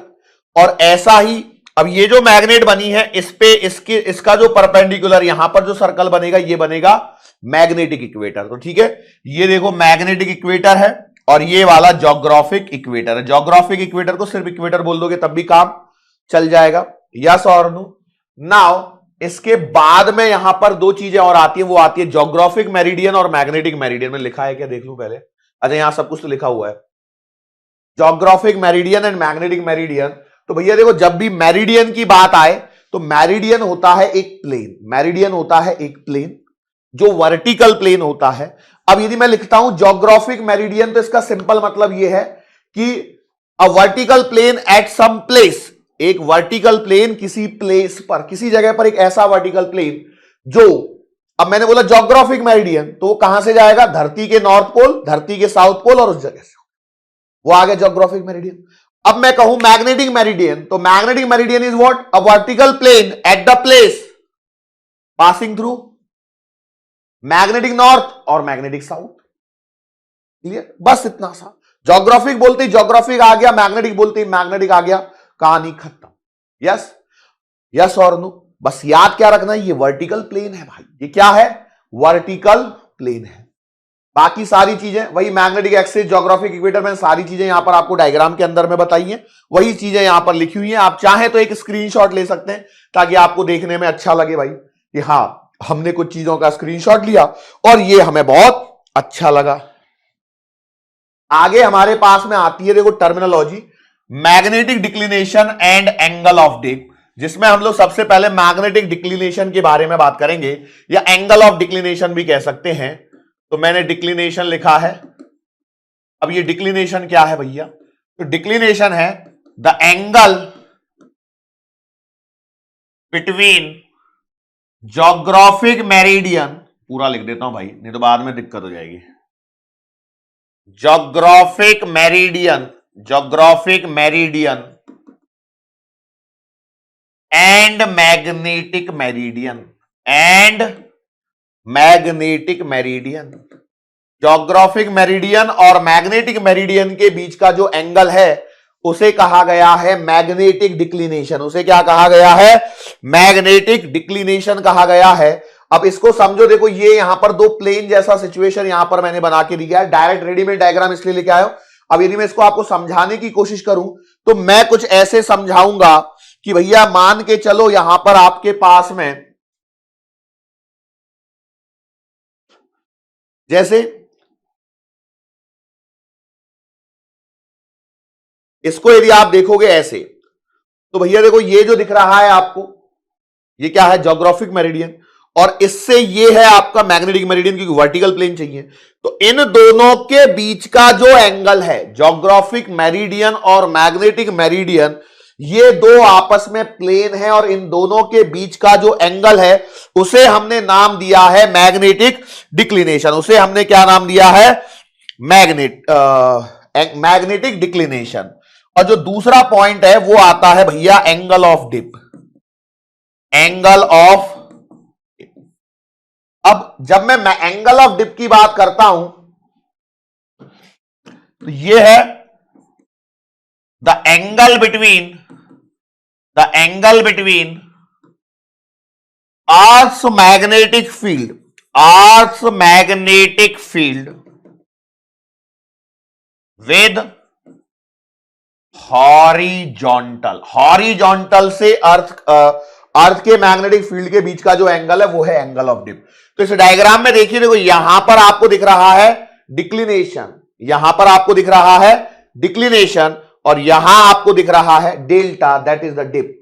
तो अर्थ का magnetic field, net magnetic field इस प्लेस पर है ऐसे। यस, इसको यदि मुझे समझाना है तो भैया एक सिंपल सी कहानी ये है कि देखो ये इस प्लेस पर यदि मैं खड़ा हूं तो यहां पर अर्थ का जो नेट मैग्नेटिक फील्ड है वो है बी। अब यदि मैं हॉरिजॉन्टल की बात करूंगा तो भैया ये हॉरिजॉन्टल हो गया, ये वर्टिकल हो गया। तो इसको मैंने इसके कंपोनेंट्स के फॉर्म में लिया, तो इसे मैं वर्टिकल कंपोनेंट कहूंगा, इसे हॉरिजॉन्टल कंपोनेंट कहूंगा अर्थ के मैग्नेटिक फील्ड का। तो डेल्टा क्या है? यहां पर एंगल ऑफ डिप है। डेल्टा क्या है? यहां पर एंगल ऑफ डिप है। तो इसको यदि मैं रिलेट करूंगा तो बेटा बी एच आएगा बी कॉस डेल्टा, और बी वी आएगा बी साइन डेल्टा। सो यहां से देखो डेल्टा जो आएगा, या मैं कहूं टेन डेल्टा जो बनेगा वो आपके पास में बीवी अपॉन बी एच बनेगा, या कहिए डेल्टा बराबर आएगा टेन इनवर्स बीवी अपॉन बी एच, अर्थ के मैग्नेटिक फील्ड का हॉरिजॉन्टल कंपोनेंट और वर्टिकल कंपोनेंट। और यदि आपको ये दोनों पता हो तो भैया सिंपल है, वेक्टर से इसको करना है सॉल्व। ये आपके पास में बी आएगा, net magnetic field at that place. Earth के मैग्नेटिक फील्ड का हॉरिजॉन्टल कंपोनेंट का स्क्वायर करो, वर्टिकल कंपोनेंट का स्क्वायर करो, और उसके बाद में इसे क्या कर डालो? सॉल्व कर डालो। उसके बाद में क्या कर डालो? सॉल्व कर डालो। ठीक है, यस और नो? श्योर? बिल्कुल, कहानी एकदम आसान है। ऐसे एक छोटा सा कॉन्सेप्ट और आता है जिसका नाम है true dip and apparent dip. True dip and apparent dip, true dip and apparent dip. भैया देखो यदि मैं ये कहूं आपसे कि जो ट्रू डिप है किसी भी अर्थ के लिए, यदि ट्रू डिप आपको डेल्टा दिया है और किसी प्लेन में अपरेंट डिप, अपरेंट डिप, या फिर मैं कह सकता हूं इसे, या फिर मैं कहूं angle of dip, angle of dip in any plane, किसी प्लेन में। ठीक है, मैग्नेटिक मेरिडियन में नहीं चल रही है, तो ये आपका हो गया अपरेंट डिप। और ये जो प्लेन है, ये वाला जो प्लेन है, मान के चलो हम ये कहें, मान के चलो यदि मैं ये कहूं plane making angle alpha from magnetic meridian, तो इनके बीच में बनता है एक प्यारा सा रिलेशन। वो रिलेशन आता है भैया tan डेल्टा डैश बराबर tan delta upon cos alpha. Simple straight forward इसे रखना है याद, सिंपल स्ट्रेट फॉरवर्ड इसे क्या रखना है याद। कहानी कुछ ऐसे है कि भैया मान लेते हैं ये आपका मैग्नेटिक मेरिडियन है, मैंने बोला भैया ये मैग्नेटिक मेरिडियन है, तो यदि ये मैग्नेटिक मेरिडियन है तो भैया इस ही डायरेक्शन में, पहले मुझे ये करना चाहिए था, मैंने ये मैग्नेटिक मेरिडियन का जो प्लेन है उसको मैंने यहां पर बना दिया। तो आपको पता है जहां जिस डायरेक्शन में मैं मैग्नेटिक मेरिडियन बनाऊंगा उसी डायरेक्शन में मेरा अर्थ के मैग्नेटिक फील्ड का क्या बन जाएगा, हॉरिजॉन्टल कंपोनेंट। अब मान के चलो, अब मैं इसका यदि वर्टिकल कंपोनेंट लूंगा अर्थ के मैग्नेटिक फील्ड का इसी जगह पर, ये तो ऐसे बना दिया, ऐसे क्यों बनाया है मैंने सर 90 पे तो इधर बना दो, नहीं इधर मैं जानबूझ के नहीं बना रहा हूं क्योंकि उसके पीछे एक रीजन है। मैं बोल रहा हूं हमारे पास एक दूसरा प्लेन भी तो है, वो प्लेन जो है, ये जो प्लेन है ये भैया है यहां से अल्फा एंगल पे, ये जो प्लेन है ये इस मैग्नेटिक मेरिडियन से कितने पर है, अल्फा एंगल पे। तो जब हम ट्रू डिप की बात करते हैं या अपरेंट डिप की जब बात करते हैं तो हमें क्या है ना, देखो इस मैग्नेटिक मेरिडियन के लिए तो डिप पता है, क्यों, देखो डिप कहां लिख रहे थे हम लोग, डिप कहां लिख रहे थे, ये एंगल ऑफ डिप कहां बना रहे हैं, मैग्नेटिक मेरिडियन के अंदर में बना रहे हैं, इसे ट्रू डिप कहा गया है। डिप कहां बन रहा है, मैग्नेटिक मेरिडियन के अंदर में। लेकिन मान के चलो आप किसी और प्लेन पे हो, जो प्लेन जो है मैग्नेटिक मेरिडियन से खुद कहां पर है, एक अल्फा एंगल पर है, कहां पर है, एक अल्फा एंगल पर है, तब हो जाती है परेशानी। तो हम यहां पर एडजस्टमेंट के लिए क्या करते हैं कि भाई जब मुझे डिप लेना होता है तो डिप के लिए मैंने क्या लिखा था, tan डेल्टा बराबर बीवी अपॉन बी एच, मतलब vertical component upon horizontal component, किसका, अर्थ के मैग्नेटिक फील्ड का। लेकिन जब मैं इसमें बात कर रहा हूं तो भैया यहां वर्टिकल कंपोनेंट तो ठीक है ये हो गया, लेकिन मुझे हॉरिजॉन्टल कंपोनेंट चाहिए इस प्लेन में, इसलिए मैं इसका ले लेता हूं एक कंपोनेंट जो आ जाता है बी एच कॉस अल्फा। तो इसलिए हमें tan डेल्टा डैश बराबर जब मैं लिखता हूं तो वास्तविकता में tan डेल्टा डैश जो है ना वो B V upon B H cos alpha है, ठीक है, B V upon B H cos alpha है, जिसमें से बीवी अपॉन बी एच आपका tan डेल्टा ट्रू डिप बन जाता है। तो ये रिलेशन है, इसको याद रखना है। यदि एग्जामिनर की इच्छा हुई तो सवाल इस पे पूछ सकता है, नहीं पूछना है तो भाई नहीं पूछेगा, इसमें क्या है। लेकिन हमारे पास सवाल है क्या, यस, हमारे पास में a plane which is incline to 60 degree from magnetic meridian, मतलब अल्फा दे दिया 60 degree, has apparent angle of dip, मतलब डेल्टा डैश दिया है 30 डिग्री, और डेल्टा आपसे पूछा है। तो आपको तो रिलेशन पता होना चाहिए कि tan डेल्टा डैश जो है वो तो tan delta upon cos alpha होता है, यस और नो। अब आपको क्या चाहिए, ट्रू डिप चाहिए, तो भैया देखो ट्रू डिप मतलब tan डेल्टा, तो आप लिखोगे भैया जी tan डेल्टा बराबर आएगा tan delta dash into cos alpha, तो tan व्हाट, डेल्टा डैश 30 और कॉस 60, तो tan 30 कितना आएगा 1/√3, सही लिखा है क्या, sin 30 आएगा 1/2 और √3/2, 1/√3, कई बार हो जाता है, और ये आएगा 1/2।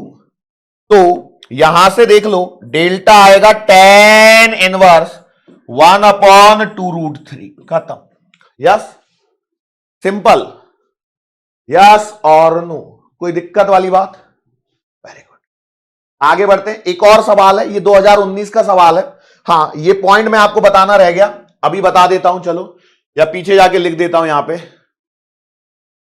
इसी के बाद में लिख देता हूं कि भैया point to be noted, angle of dip is positive in northern hemisphere, कहां पर, northern hemisphere, and angle of dip जो है ये आपका आएगा नेगेटिव इन साउदर्न हेमीस्फीयर, कहां पर, साउदर्न हेमीस्फीयर में एंगल ऑफ डिप क्या आएगा बेटा? एंगल ऑफ डिप क्या आएगा? नेगेटिव आएगा। यस और नो? हाँ, 2 पॉइंट और लिख लो लगे हाथों फिर। Angle of dip, angle of dip is 0 at magnetic equator. Magnetic equator पर ये है 0 डिग्री। और एंगल ऑफ डिप जो होगा, angle of dip is 90 degree at magnetic poles. और एक और पॉइंट यदि मैं बताना चाहूं तो भैया एंगल ऑफ डिप जो है ना वो वर्टिकल प्लेन में मेजर होता है।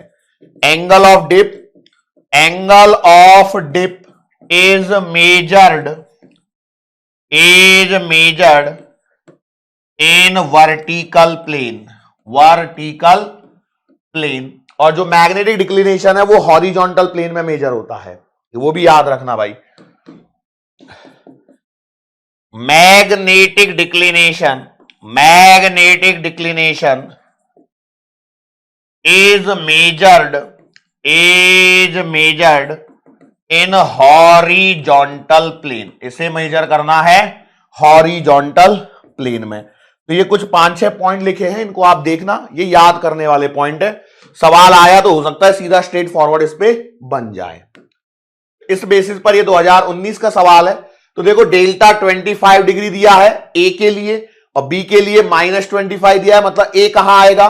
तो भैया ये आएगा नॉर्दर्न से हेमिस्फीयर में, ये आएगा साउदर्न में। तो A is located in northern and B is located in southern hemisphere. खत्म कहानी, आगे बढ़ना है। इसके बाद में ये एक प्यारा सा रिजल्ट है, 2017 का ये सवाल है। θ1 and θ2 are angle of dip observed in two vertical planes right angle to each other and theta is the true angle of dip। तो भैया ये रिजल्ट आएगा cot स्क्वायर थीटा बराबर cot square θ1 plus cot square θ2। अब मैं इसको result को derive नहीं करवा रहा हूं, भले ही एक न्यूमेरिकल की तरह मैंने यहां पूछा है। रिजल्ट है, आपको सीधा रखना है इसको याद, रिजल्ट की तरह इसको रखना है याद, बिना बहुत ज्यादा समय इसमें वेस्ट किए, बिना बहुत ज्यादा समय इसमें वेस्ट किए हुए। ठीक है, उम्मीद करता हूं पॉइंट क्लियर होंगे। ठीक है, अब यहां से आगे हमारे पास में एक टर्मिनोलॉजी आ रही है जिसका नाम है इंटेंसिटी ऑफ मैग्नेटाइजेशन। तो भैया magnetic moment per unit volume, magnetic moment per unit volume, magnetic moment per unit volume is called as what? Intensity of magnetization, intensity of magnetization। मैंने इसे सिंबल दिया है I, आपको बहुत जगह MZ भी मिल सकता है। ठीक है, सिंबल, उससे बहुत ज्यादा घबराने की आवश्यकता नहीं है। तो मैंने लिखा भैया I बराबर आएगा magnetic moment per unit volume. अब एक बात सोचो, यदि आपके पास में एक बार मैग्नेट है, ये मैंने ऐसे बार मैग्नेट यदि बना दी, ठीक है, बार मैग्नेट बन गई। अब इसमें यदि मैं बोलूं कि इसका जो क्रॉस सेक्शन एरिया है वो A है और ये लेंथ है आपके पास में 12 जो हम जनरली ले रहे होते हैं। ठीक है, कोई दिक्कत है? तो यहां पर जो m आएगा क्या वो m इंटू 12 आएगा? यस। और इसका जो वॉल्यूम आएगा क्या वो a इंटू 12 आएगा? यस और नो? आएगा या नहीं आएगा? बिल्कुल सही बात है। और यदि ऐसा आएगा तो भैया therefore your I can be written as m into 12 upon a into 12। Volume लिखा है मैंने, so I can be written as m upon a। मतलब मैं कह सकता हूं पोल स्ट्रेंथ, आगे जगह है क्या? नहीं है।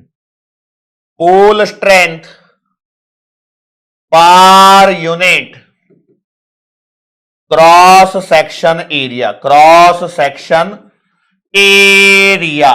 ठीक है, और इसकी जो यूनिट बनेगी, यूनिट क्या बनेगी बताना बेटा? देखो इसकी आएगी ampere per metre, sorry ampere metre upon metre square.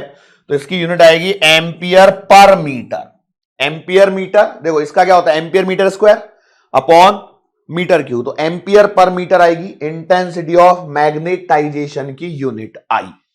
छोटा सा टॉपिक है, स्ट्रेट फॉरवर्ड सवाल, एग्जामिनर चाहे तो बना सकता है, ना चाहे तो भाई कुछ भी ना पूछे, फिर तो क्या खाली छोड़ दे। इसके बाद बड़ी इंटरेस्टिंग एक टर्मिनोलॉजी आने वाली जिसका नाम है intensity of magnetising field H. अब मैंने यहां पर आप देख पा रहे होंगे मैंने कुछ क्वेश्चंस लिखे हैं, उन क्वेश्चंस के यदि आप आंसर दोगे तो आपको इसका टॉपिक का मीनिंग समझ में आने लगेगा। तो भैया हमने बोला यदि हम किसी एक मैग्नेटिक मटेरियल को यदि एक्सटर्नल मैग्नेटिक फील्ड में रखें तो क्या होता है, तो हम कह सकते हैं इट में मैग्नेटाइज। क्या हो सकता है, इट में मैग्नेटाइज। भैया ये मैग्नेटाइज हो सकता है, यस और नो। अच्छा, what will be the magnetic field at that place, उस प्लेस पर मैग्नेटिक फील्ड जो होगा वो क्या होगा। तो भैया देखो, एक तो आपने एक्सटर्नल मैग्नेटिक फील्ड लिया है, तो इस एक्सटर्नल मैग्नेटिक फील्ड को यदि मैं नाम दे दूं बी नॉट, ठीक है, मान लो ये बी नॉट है, तो हम कहेंगे बी नेट जो आएगा वेक्टर सम आएगा इस बी नॉट का और प्लस इस बी एम का, जो क्योंकि ये मटेरियल मैग्नेटाइज हुआ है तो उसके अंदर मैग्नेटिक फील्ड हुआ है, यस और नो। अब ये मैग्नेटिक फील्ड जो है वो चेंज तो हुआ है बराबर, क्योंकि ये एक्स्ट्रा पार्ट इसमें आ रहा है। अब ये वेक्टोरियली जोड़ा है मैंने, वेक्टोरियली जोड़ने में क्या फायदा है, कम हुआ ज्यादा हुआ नो इफेक्ट क्या आया वो तो बाद में पता चली जाएगा, हो सकता है आए हो सकता है ना आए, बट क्या एक कंपोनेंट को करने से मेरा एक काम हुआ कि भैया एक्सटर्नल मैग्नेटिक फील्ड था बी नॉट, उसमें यदि मटेरियल रखा है वो मैग्नेटाइज हो रहा है तो अंदर मैग्नेटिक फील्ड चेंज हो रहा है। और मैं मान लो यदि नहीं भी हुआ तब भी मैं एक कल्पना तो कर सकता हूं कि चेंज हो सकता है, मैं एक कल्पना तो कर सकता हूं कि चेंज हो सकता है। यदि चेंज हो सकता है तो भैया वहां पे क्या हो सकता है मैग्नेटिक फील्ड, एक तो ये जो है ही है और प्लस इस मटेरियल के कारण जो चेंज आया हो या ना आया हो वो एक है, तो मैंने वेक्टर डाल दिया, आसान हो गया। अब मैंने पूछा आपसे कि ये जो एक्सटर्नल मैग्नेटिक फील्ड है बी नॉट वो आप कैसे ला सकते हो, तो भैया इसके दो सोर्स हैं, एक तो है क्या करंट लूप, करंट लूप या जिसे आपने कहा सोलेनॉइड, और दूसरा तरीका क्या है बार मैग्नेट। दूसरा तरीका क्या है कि आप बार मैग्नेट की मदद से लेके आओ, यस बिल्कुल। मैं थिंकिंग प्रोसेस को थोड़ा सा आसान कर रहा हूं, बाकी डिटेल को शॉर्ट कर रहा हूं। अब यह है कि अब अगला सवाल जो मैं यहां पे पूछ रहा हूं वो है the place where we are discussing magnetic field if only current loop is present and what will be the magnetic field. मैंने बोला कि भैया मान के चलो जिस प्लेस की बारे में हम बात कर रहे थे जहां पर आपने एक्सटर्नल मैग्नेटिक फील्ड की बात करी थी उस जगह के बारे में जो हम बात कर रहे थे, मान के चलो यदि यहां पर सिर्फ और सिर्फ सर्कुलर लूप प्रेजेंट होता तो उस जगह पर मैग्नेटिक फील्ड कितना आता, कितना आता, वो एक्सटर्नल वाला बात चल रही है देखो। तो आप लिखते भैया बी नॉट बराबर आ जाता म्यू नॉट एन और आई, यस और नो। अब अगला सवाल देखो मैंने यहां पे किया है कि मान के चलो यदि मुझे इसी को ही चेंज करना होता तो मैं क्या करता, तो मैं बोलता कि भैया पहला तरीका चेंज एन, चेंज एन, और दूसरा तरीका चेंज आई, करंट को बदलो या number of turns per unit length को बोलो बदलो, तो आपका मैग्नेटिक फील्ड क्या हो जाएगा, चेंज हो जाएगा। मैग्नेटिक फील्ड क्या हो जाएगा, चेंज। तो मतलब एन और आई जो है वो फैक्टर हैं, एन और I, N and I are the factors which are causing this external magnetic field, which are causing this external magnetic field, yes or no। मतलब n और i वो फैक्टर हैं जो इस external magnetic field B naught के लिए responsible हैं।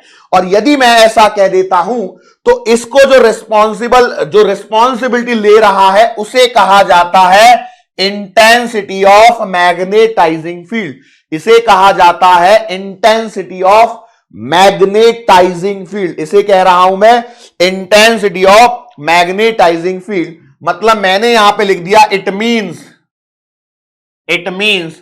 N and I are responsible for magnetic field, are responsible for magnetic field. तो भैया ये जो प्रोडक्ट है इनका इसे कहा जाता है इंटेंसिटी ऑफ मैग्नेटाइजिंग फील्ड। मतलब आप एक सिंपल आसान भाषा में समझिए, H इज द कॉज और इसका जो इफेक्ट है ये है आपका B। इस H का जो इफेक्ट है वो है आपका B। इस H का जो इफेक्ट है वो है आपका B। अब मैं आगे बढ़ता हूं, मेरे पास जगह कितनी है देख लूं पहले। अरे भाई तुम कहां आ गए, एक ही पेज की जगह। तो अब देखो कहानी ये है कि B जो आया था, B जो आया था वो आपका वेक्टर सम था B नॉट प्लस BM का, यस और नो। तो हम इसे लिख देते हैं भैया, ये तो आ गया फिर mu not times H plus, अब BM भी तो ऐसा ही होना चाहिए जो म्यू नॉट का ही फैक्टर हो, तो इसे लिखा जाता है म्यू नॉट ओ आई। क्या लिखा जाता है? Mu not I. मतलब आई जो है वो H जैसा ही कुछ कुछ है। बात समझ में आ रही है? तो यहां पर आप चाहो तो लिख सकते हो देयरफॉर बी नॉट बराबर आएगा mu naught H। Is it clear? तो हमने इसको ऐसे लिख दिया। यहां से बेटा हम कॉमन ले लेते हैं म्यू नॉट H को, तो ये बन जाता है 1 प्लस आई अपॉन H, और ये जो I अपॉन H किया है इसे कहा जाता है काई। ये काई जो है ये है आपकी ससेप्टिबिलिटी। ये क्या है? आपकी ससेप्टिबिलिटी, जो आपको बतलाती है कि जो इस H जो है वो फैक्टर के कारण क्या हो सकता है, कितना मैग्नेटिक फील्ड अंदर बन सकता है, इस कहानी को बतलाने वाला फैक्टर है ये ससेप्टिबिलिटी। सो देयरफॉर आपका जो B बनता है नेट वो म्यू नॉट H 1 प्लस का काई बनता है, जिसे आगे हम लोग ये जो 1 प्लस काई है इसे हम लिखते हैं mu R, that is relative permeability. Relative permeability ये एक नंबर है बेटा, ये क्या है? एक नंबर है। सो आपके पास में B बराबर आता है mu naught H into mu R. So B बराबर आता है mu naught mu R H, जिसे आप फाइनली म्यू इंटू H लिख पाते हो। तो भैया H जो है वो कारण है और B जो है वो इफेक्ट है, जो हमें यहां पर देखने को मिलता है, जो हमें यहां पर देखने को मिलता है। Is it clear? यस और नो? यस और नो? मैं उम्मीद करता हूं समझ में आया होगा ना। एक न्यूमेरिकल कर लेते हैं। देखो यहां पे आपके सामने दिख रहा है न्यूमेरिकल। सवाल को रीड करना है बेटा आपको, सवाल को रीड करना है आपको, और डेटा यहां पर दिया है उसको एक्सट्रैक्ट करना और सवाल सॉल्व हो जाएगा। आपका ये जो कॉन्सेप्ट है उस पे सवाल है ये। A solenoid has a core of material with relative permeability, मतलब आपको दिया गया है म्यू आर बराबर 200। देखो डेटा एक्सट्रैक्ट करना सीखो। The winding of solenoid are insulated from the core and carry a current of, मतलब यहां आई, छोटा आई ले लो भैया 2 एंपियर, क्योंकि बड़ा आई तो फिर इंटेंसिटी ऑफ मैग्नेटाइजेशन में भी काम आएगा। If the number of turns is 1000 पर मीटर, मतलब स्मॉल एन दिया है 1000 पर metre, find intensity of magnetisation. I आपको फाइंड करना है, intensity of magnetising field H आपको फाइंड करना है, और मैग्नेटिक फील्ड स्ट्रेंथ ये आपको फाइंड करना है। बताओ सबसे आसान क्या है फाइंड करना? सबसे आसान क्या है? तो भैया H। ठीक है, ध्यान रखना मैं यहां पे लिख देता हूं नंबरिंग में, ये है A, ये है B और ये है C, क्योंकि देखो भाषा पढ़ के यदि आपको समझ में नहीं आएगी क्या पूछा है क्या निकालना है तो फिर भैया कुछ काम का नहीं है, फिर तो कोई मतलब है ही नहीं, है कि नहीं? चलो तो सबसे पहले B नंबर पे मैं सॉल्व आउट कर रहा हूं इसको। B नंबर वाला पहले तो H बराबर आएगा NI, तो H बराबर N कितना है 1000 इंटू 2, तो भैया H बराबर आ गया 2000 एम्पियर पर मीटर। पहला सवाल डन डना डन डन। अब दूसरा बताओ मुझे कौन सा निकालना आसान है? तो देखो अभी आपने फॉर्मूले भी पढ़े हुए हैं, यहां पर फॉर्मूले दिख रहे हैं। अरे भाई देखो एक ससेप्टिबिलिटी का फॉर्मूला दिख रहा है और ससेप्टिबिलिटी को यहां पर भी रिलेट किया गया है, यस और नो? तो इसके बेसिस पर सोचो, देखो इसके कॉम्बिनेशन से काई बराबर होता है आई अपॉन एच और म्यू आर बराबर होता है 1 प्लस का आई। तो क्या मैं यहां पर एक फॉर्मूला और बना सकता हूं, ऑल्सो क्या म्यू आर बराबर 1 प्लस का आई अपॉन एच, यस और नो? बस बना लो यहां पे। इससे मुझे क्या निकालने में मदद होगी, ए वाला। कैसे? म्यू आर बराबर 1 प्लस का आई अपॉन एच बराबर म्यू आर है 200 बराबर 1 प्लस आई आपको निकालना है और एच है 2000। चलो भैया क्या करें, 200 में से एक गया, 199 बचेंगे इधर में। इधर में बच गए 199, 199 बराबर आई अपॉन 2000। तो भैया आई बराबर आएगा, ये तो कुछ ज्यादा बड़ा नहीं आ गया, कुछ ज्यादा बड़ा नहीं आ गया क्या? आई जो है आ सकता है क्या? हाँ आ सकता है, चलो कोई बात नहीं, सॉल्व कर लो। 199 इंटू करोगे तो 398 आएंगे ये, और 2 जीरो आ गई, एम्पियर पर मीटर। ये ए वाला भी हो गया। अब तीसरा बचा है सी, तीसरा बचा है सी। तो बताओ सी क्या करें? सी तो भैया बी बराबर आएगा म्यू टाइम्स एच, या फिर mu naught mu R H, सही है ना? तो भैया बी आएगा कितना, 4 pi into 10 to the power -7, mu R है 200, 200 ही है ना, और एच कितना आया है 2000। पुट कर लो, सॉल्व कर लो, you will get the answer. Put कर लो, सॉल्व कर लो, you will get the answer, yes और नो। मैं उम्मीद करता हूं ये वाला पॉइंट भी क्लियर ही होना चाहिए, बहुत ज्यादा डिफिकल्ट नहीं है मेरे हिसाब से। फॉर्मूला पता है, फॉर्मूले को यदि आप प्रॉपर सॉर्ट आउट कर सकते हो। अब देखो मैं चाहता तो मैं यहां पर एमसीक्यू पूछ सकता था आपसे, लेकिन क्या देखो इससे मैंने एक सवाल में आपको अलग अलग अप्रोचेस दे दी कि भैया क्या पूछा है इसको पढ़ के समझो। इंटेंसिटी ऑफ मैग्नेटाइजेशन लिखा है, मतलब वो आई के बारे में बात कर रहा है। इंटेंसिटी ऑफ मैग्नेटाइजिंग फील्ड बोल रहा है, मतलब वो एच के बारे में बोल रहा है। और मैग्नेटिक फील्ड स्ट्रेंथ, हालांकि इस वर्ड को वो इंटेंसिटी ऑफ मैग्नेटिक फील्ड भी बोल देते हैं कई बार, ठीक है? तो बेसिक है, याद करना है। अब हम लोग यहां से चैप्टर के अगले पार्ट पे मूव ऑन कर रहे हैं, दैट इज प्रॉपर्टीज। जो मैटर वाला जो पोर्शन था ना, मैग्नेटिज्म एंड मैटर। तो मैग्नेटिज्म में एक तो हम लोगों ने वो सारा बार मैग्नेट वाला सेक्शन देखा, दूसरा अर्थ का मैग्नेटिज्म देखा। अब यहां से मटेरियल्स के बारे में चर्चा यहां से शुरू हुई है। तो पहला है डायामैग्नेटिक सब्सटेंसेस। तो भैया डायामैग्नेटिक सब्सटेंसेस वो सब्सटेंसेस होते हैं जिन्हें एक्सटर्नल मैग्नेटिक फील्ड में रखने पर they feel weak repulsion, they feel weak repulsion. ऐसे मटेरियल जिन्हें एक्सटर्नल मैग्नेटिक फील्ड में रखने पर get repelled by the magnetic field, उन्हें हम कहते हैं डायामैग्नेटिक सब्सटेंसेस। और इसकी खास बात क्या है, ये एक यूनिवर्सल प्रॉपर्टी है, मतलब लगभग सब में प्रेजेंट होती है। लेकिन उसके बाद यदि जो दूसरे जो दो टाइप है, पैरामैग्नेटिक फेरोमैग्नेटिक, यदि वो ओवरकम कर जाएगा तो इसको दबा देगा, ठीक है? चलो आगे बढ़ते हैं इसकी प्रॉपर्टीज के बारे में। जाहिर सी बात है प्रॉपर्टी है मतलब हमें याद करनी है, क्योंकि ये इनके कैरेक्टरिस्टिक्स हैं भाई। ये क्या है? ये है इनके कैरेक्टरिस्टिक्स। तो क्या मैं इन्हें मैं बदल सकता हूं? नहीं बेटा, मैं इन्हें नहीं बदल सकता हूं। मतलब ये आपको एज इट इज याद करने हैं। तो पहला है इट इज यूनिवर्सल प्रॉपर्टी, ठीक है भैया।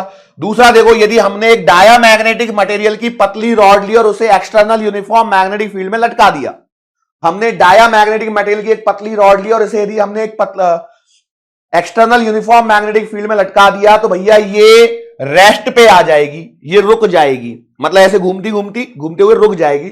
और जब ये रुकेगी तो इसकी जो लेंथ होगी वो फील्ड के क्या होगी, परपेंडिकुलर। जब ये रुकेगी तो इसकी जो लेंथ होगी, जब ये रुकेगी तो इसकी जो लेंथ है वो फील्ड के क्या होगी, परपेंडिकुलर होगी। दूसरा है, यदि हमने इन्हें नॉन यूनिफॉर्म मैग्नेटिक फील्ड में लटका दिया, अभी यूनिफॉर्म में लटकाया तो length perpendicular to magnetic field हो गई। लेकिन यदि नॉन यूनिफॉर्म है तो ये क्या करेगी, स्ट्रॉन्ग फील्ड से वीक फील्ड की तरफ मूव करेगी। स्ट्रॉन्ग फील्ड से वीक फील्ड की तरफ क्या करेगी, मूव। स्ट्रॉन्ग फील्ड से वीक फील्ड की तरफ क्या करेगी, मूव करेगी।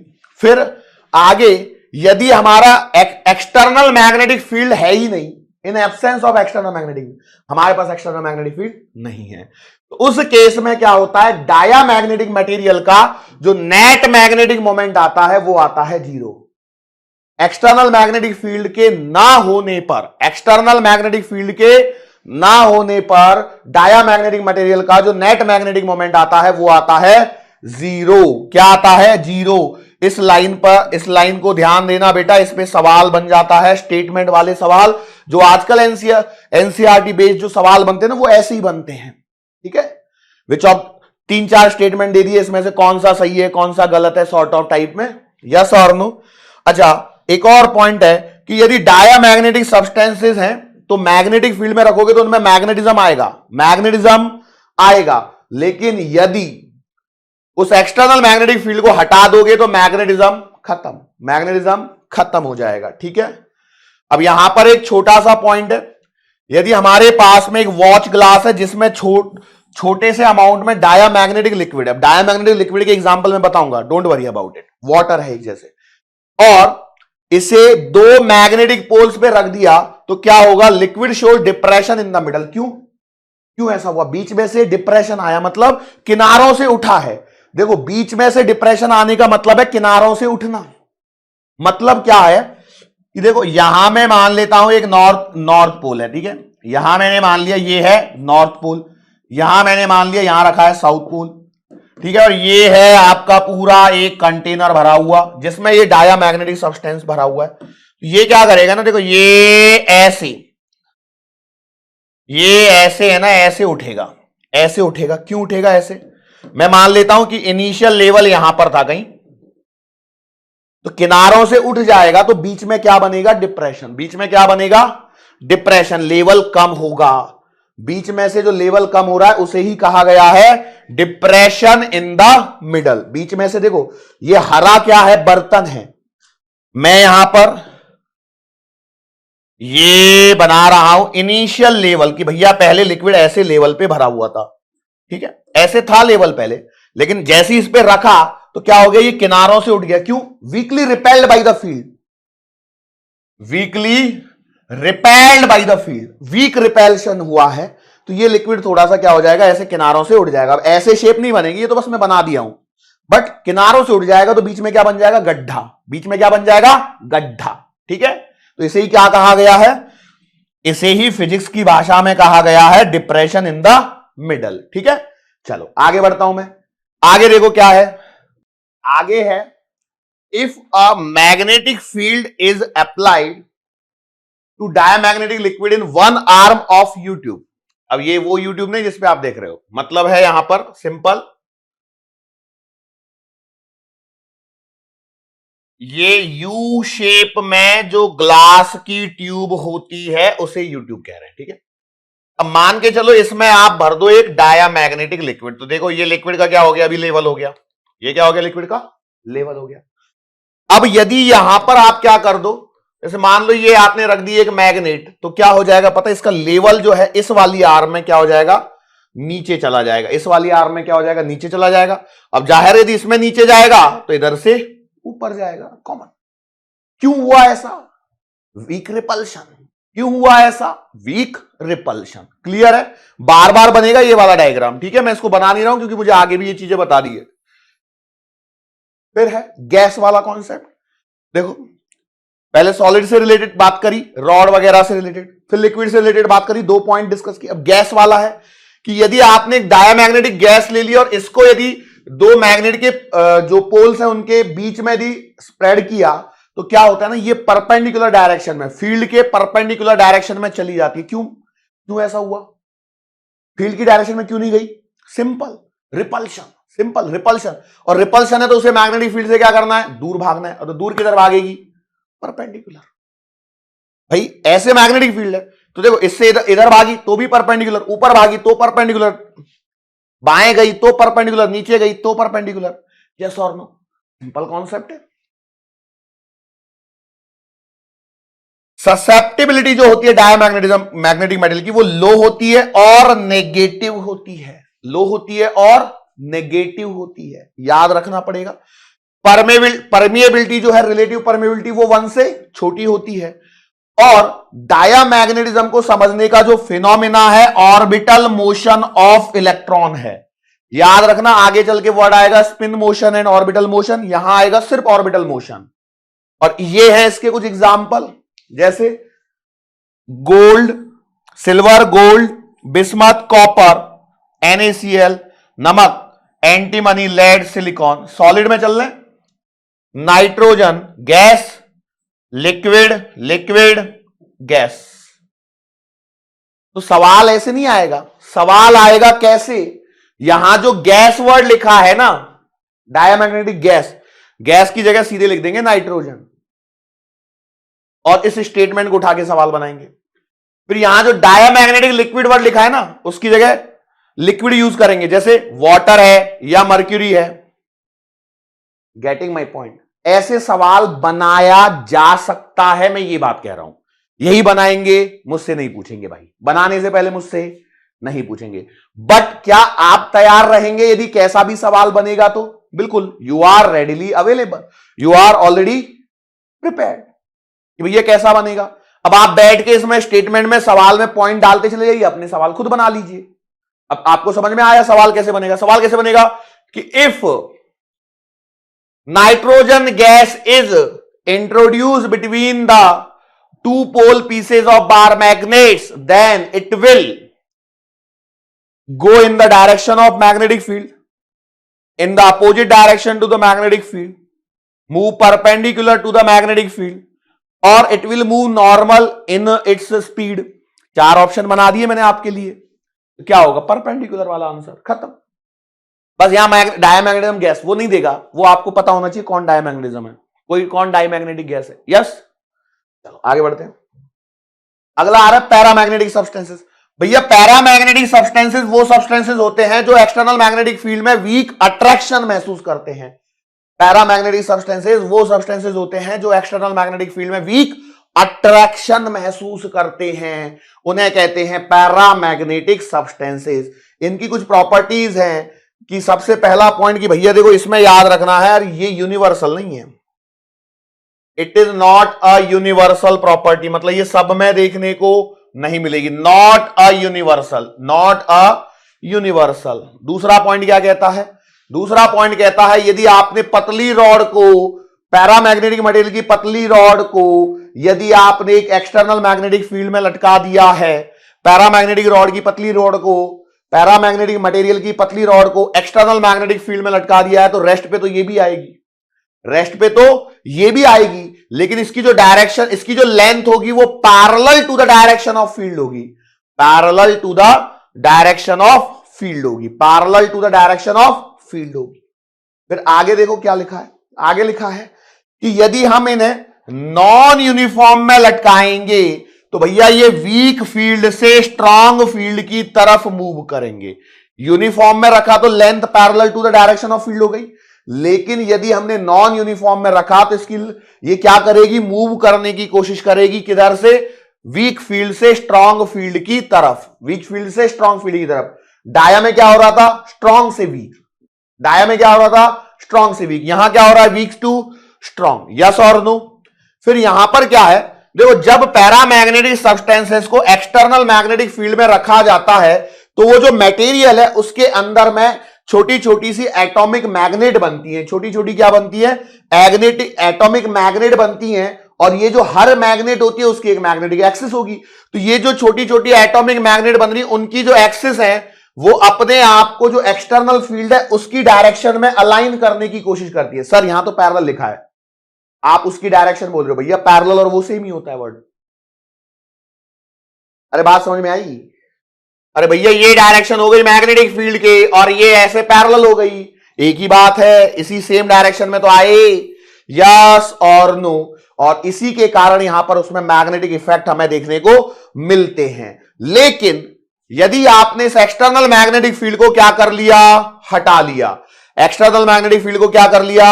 हटा लिया। तो ये जो एटॉमिक मैग्नेट है ये फिर से क्या हो जाती हैं? रैंडम डायरेक्शन में घूम जाती हैं, रैंडम डायरेक्शन में घूम जाती हैं, और मटेरियल के अंदर का मैग्नेटिक फील्ड खत्म हो जाता है, मटेरियल के अंदर का मैग्नेटिक फील्ड खत्म हो जाता है। एक पॉइंट और है भैया, In the absence of external magnetic field, the dipole moment of the atoms are randomly oriented and hence the net dipole moment of the paramagnetic substance is zero. Paramagnetic substances का भी net dipole moment क्या आ रहा है? Zero आ रहा है, लेकिन individual level पे magnetic moment यहां पर प्रेजेंट है, ठीक है, लेकिन वो अरेंजमेंट कुछ ऐसा है कि नेट डाइपोल मोमेंट क्या आ रहा है? जीरो आ रहा है। यस और नो? आगे बढ़ते हैं, कुछ पॉइंट्स और हैं बेटा यहां पे। अब देखो, चूंकि इन पैरामैग्नेटिक मटेरियल के साथ में परेशानी क्या है कि जैसे एक्सटर्नल मैग्नेटिक फील्ड को हटाओ इनका मैग्नेटिज्म खत्म, तो इसलिए इनका यूज परमानेंट मैग्नेट बनाने के लिए नहीं किया जाता है। इनका यूज परमानेंट मैग्नेट बनाने के लिए नहीं किया जाता है। श्योर है? लिखा है क्या? नहीं, can not be use to make permanent magnets. फिर अगला है वही ग्लास वॉच वाला एग्जांपल। याद करो डायामैग्नेटिज्म में क्या हुआ था? बीच में डिप्रेशन आया था, यहां क्या आएगा? बीच में एलिवेशन आएगा। बीच में क्या आएगा? Elevation in the middle. अब देखो, जो ध्यान से सुन रहे हैं उनको याद होगा, डायामैग्नेटिज्म में मैंने क्या बताया था? बीच में से लिक्विड झुक जाएगा। क्यों? क्योंकि किनारों से मैग्नेटिक फील्ड उसे रिपेल कर रहा होगा, लेकिन यहां क्या होगा? बीच में से उठेगा। क्यों? किनारे उसे अट्रैक्ट कर रहे होंगे। किनारे उसे क्या कर रहे होंगे? अट्रैक्ट कर रहे होंगे, तो बीच में से उठ जाएगा। फिर वही यूट्यूब वाला एग्जांपल। अब यूट्यूब के अंदर में यदि भर दोगे पैरामैग्नेटिक मटेरियल को, तो क्या होगा भैया? यहां तो अट्रैक्शन होना है। अब जब यहां पर अट्रैक्शन होना है तो भैया यहां पर कहानी सिंपल है। क्या मान लो यदि ये लेवल है और यहां आपने लगा दिया, तो क्या होगा? अट्रैक्शन के कारण ऊपर चढ़ेगा। अट्रैक्शन के कारण ऊपर चढ़ेगा। जिस आर्म पे मैग्नेटिक फील्ड लगाओगे, जिस आर्म पे लाके मैग्नेट रखोगे, उस आर्म में लेवल बढ़ेगा, लेकिन थोड़ा बढ़ेगा। क्या बढ़ेगा? थोड़ा बढ़ेगा। क्या बढ़ेगा? थोड़ा सा लेवल बढ़ जाएगा। डाया में क्या हुआ था? उस साइड में कम हुआ था, अपोजिट साइड में बढ़ा था। याद रखना भाई, छोटी छोटी बातें हैं, पॉइंट टू बी नोटेड। अब ससेप्टिबिलिटी की जब मैं बात करता हूं, तो ससेप्टिबिलिटी यहां पर भी लो है, लेकिन ये पॉजिटिव है। डाया में नेगेटिव थी, याद करो। अच्छा, गैस वाला रह गया। गैस में क्या होता है? In the direction of field. Dia में परपेंडिकुलर गई थी गैस, यहां कैसी जाएगी? In the direction of field. In the direction of field. Yes और नो? अच्छा, यहां पर एक पॉइंट और आता है, ससेप्टिबिलिटी जो है वो टेम्परेचर के साथ यहां पर क्या होती है? डिक्रीज होती है। डायामैग्नेटिज्म में ससेप्टिबिलिटी नेगेटिव थी, एंड डायामैग्नेटिक मटेरियल की जो ससेप्टिबिलिटी है वो टेम्परेचर पर डिपेंड ही नहीं करती। डायामैग्नेटिक मटेरियल की ससेप्टिबिलिटी टेम्परेचर पर डिपेंड नहीं करती है। यहां टेम्परेचर पे बढ़ने पर ससेप्टिबिलिटी डिक्रीज होती है। रिलेटिव परमेबिलिटी जो है वो 1 से बड़ी है, वहां 1 से कम थी। और पैरामैग्नेटिज्म का जो फिनोमिना है वो spin and orbital motion of electron है। उसमें सिर्फ ऑर्बिटल मोशन ऑफ इलेक्ट्रॉन था। यहां पर स्पिन मोशन, स्पिन मोशन समझ में आता है? जो आप बनाते हो ना इलेक्ट्रॉनों को, एक ऐसे और एक ऐसे, ये एस में, पी में कितने बनाते हो खाने? 3। एक ऐसे, एक ऐसे, एक ऐसे, एक ऐसे, एक ऐसे, ऐसे भरते हो कि नहीं भरते हो? तो जब अनपेड इलेक्ट्रॉन होते हैं तो वहां से आप फॉर्मूला लगाते हो, under the root of n into n plus 2, और बोर मैग्नेट्रॉन कैलकुलेट करते हो। याद है केमिस्ट्री में ऐसा कुछ पढ़ा हुआ है? वही कहानी है। अब इसके एग्जांपल देखो, डायामैग्नेटिक में कौन था? सिल्वर था, गोल्ड था। यहां पे आएगा एल्यूमिनियम, प्लैटिनम। वहां कॉपर भी था, लेकिन यहां CuCl2 है। वहां NaCl था, यहां सोडियम है। वहां नाइट्रोजन और हाइड्रोजन थी, यहां ऑक्सीजन है। याद करना पड़ेगा भाई, मेरे हाथ में थोड़ी है। फिर Mn, मैग्नीज, मैग्नीशियम नहीं है, Mn है, मैग्नीज। कितने नंबर पे आता है? Scandium, titanium, vanadium, chromium, manganese 25। Chromium, calcium, lithium. W क्या है? Tungsten, niobium. नाम, इतनी केमिस्ट्री तो आती है ना भाई आपको? पीरियोडिक टेबल पता है ना? उम्मीद करता हूं पता है। उसी के बेस पे चल रहा है पूरी कहानी। श्योर है? सबसे जो मेजर सवाल जो यहां पर बनते हैं वो बेटा देखो, एक तो ससेप्टिबिलिटी को लेकर के बनता है, टेम्परेचर को लेकर बनता है, रिलेटिव परमिएबिलिटी को लेकर के बनता है। ठीक है, मेजर जो क्वेश्चन बनता है, मतलब जो एग्जाम का जो लेवल है जो डाउन साइड में चल रहा है, तो इससे बाहर क्वेश्चन नहीं बनेगा जो मैंने हरा हरा किया है 3 पॉइंट। बट भाई अब एक आधा एग्जामिनर हुआ नहीं, मुझे तो बनाना है, मैं तो ऐसे ही पूछूंगा। तो पता सब कुछ होना चाहिए, पता सब कुछ होना चाहिए। इसके बाद में एक और लास्ट बचा है फेरोमैग्नेटिक सब्सटेंसेस। तो फेरोमैग्नेटिक सब्सटेंसेस भैया ऐसे सब्सटेंसेस होते हैं जो एक्सटर्नल मैग्नेटिक फील्ड में स्ट्रॉन्ग अट्रैक्शन महसूस करते हैं। The ferromagnetic substances are the substances those who feel strong attraction in the external magnetic field. कहानी यहां पर होती है। और इसके बाद है इसकी प्रॉपर्टीज। भैया अगेन ये भी यूनिवर्सल नहीं है, ये भी यूनिवर्सल नहीं है, बिल्कुल याद रखना है, सिंपल है। फिर एक फेरोमैग्नेटिक सब्सटेंस की यदि पतली रॉड को यदि आपने इलेक्ट्रोमैग्नेट के दो पोल पीसेस के बीच में रख दिया तो ये भी रेस्ट में आनी है, रेस्ट में तो इसको भी आना है, लेकिन इसकी जो एक्सिस होगी वो क्या होगी, parallel to the magnetic field, parallel to the magnetic field जैसे पहले हो रहा था। फिर यदि नॉन यूनिफॉर्म में रखा है, नॉन यूनिफॉर्म का है क्या, हाँ नॉन यूनिफॉर्म में रखा है तो क्या होगा, वीक फील्ड से स्ट्रॉन्ग फील्ड की तरफ क्या करेगी, मूव करेगी। फिर यदि आपने एक्सटर्नल मैग्नेटिक फील्ड में रखा है तो इसमें क्या होगा, मैग्नेटाइजेशन आएगा, और ये जो मैग्नेटाइजेशन आएगा it will be strong in the direction of external magnetic field. मैं आपको एक डायग्राम बनाने की कोशिश करता हूं, करूं क्या, देखो जैसे मान लो ये है आपका पूरा का पूरा एक एक्सटर्नल मैग्नेटिक फील्ड, ठीक है, ये क्या है, एक्सटर्नल मैग्नेटिक फील्ड है, ठीक है, कोई दिक्कत है क्या, और ये है आपका वैल्यू B0। अब यहां पर मैं तीन सब्सटेंसेस रख रहा हूं, ये है डाया, ये है पैरा और ये है फेरो, ठीक है। अब इसके अंदर में मैग्नेटिज्म डेवलप होगा, यस और नो। तो यहां जो बी डाया में आएगा, पैरा में आएगा, फेरो में आएगा, भाई एक्सटर्नल मैग्नेटिक फील्ड में रखा है तो मैग्नेटिज्म तो आने ही वाला है, आने ही वाला है, बिल्कुल आएगा। अब जो नेट मैग्नेटिक फील्ड होगा ना वो फेरो में आएगा ज्यादा, उसके बाद आएगा पैरा का, उसके बाद आएगा ये एक्सटर्नल वाला, और डाया का भैया घट जाएगा क्योंकि उसका ससेप्टिबिलिटी क्या थी, नेगेटिव। मतलब यदि मैं इस पॉइंट पे जाके देख रहा हूं तो मतलब मटेरियल के अंदर में जाके यदि मैं नेट मैग्नेटिक फील्ड की कोशिश कर रहा हूं कैलकुलेट करने की, तो सबसे ज्यादा कहां होगा, फेरो में, उसके बाद पैरा में, उसके बाद एक्सटर्नल वाला बड़ा होगा भैया उस डाया से, डाया में क्या हो जाएगा, कम हो जाएगा, डाया में क्या हो जाएगा, कम हो जाएगा। याद रख पाएंगे क्या, देखो सवाल यदि एग्जामिनर बनाना चाहे तो कुछ भी बनाए, नहीं बनाना चाहे तो फिर वो छोटे मोटे सवालों से तो एडजस्ट करता ही है। फिर यहां पर क्या होता है, यहां चलती है भैया डोमेन थियरी, यहां पर क्या चलती है, डोमेन थियरी, मतलब जो छोटे छोटे एटॉमिक मैग्नेट्स बने थे वो मटेरियल के अंदर में एक क्या बनाते हैं, डोमेन स्ट्रक्चर बनाते हैं। जैसे मान लो ये पूरा सब्सटेंस है, पूरा मटेरियल है, तो इस मटेरियल के अंदर में देखो ऐसे ऐसे ऐसे ऐसे, एनसीईआरटी के अंदर में ये डायग्राम मिलेगा आपको, ठीक है, ऐसे बनाते हैं, ठीक है। और इनका जो ये है क्या बोलते हैं, हर एक का फिर डाइपोल मोमेंट आएगा, किसी का इधर है, किसी का इधर है, किसी का इधर है, इधर है, इधर है, अरे भाई कहीं पे भी कुछ भी हो सकता है, ठीक है, आपको इसकी टेंशन लेने की जरूरत नहीं है,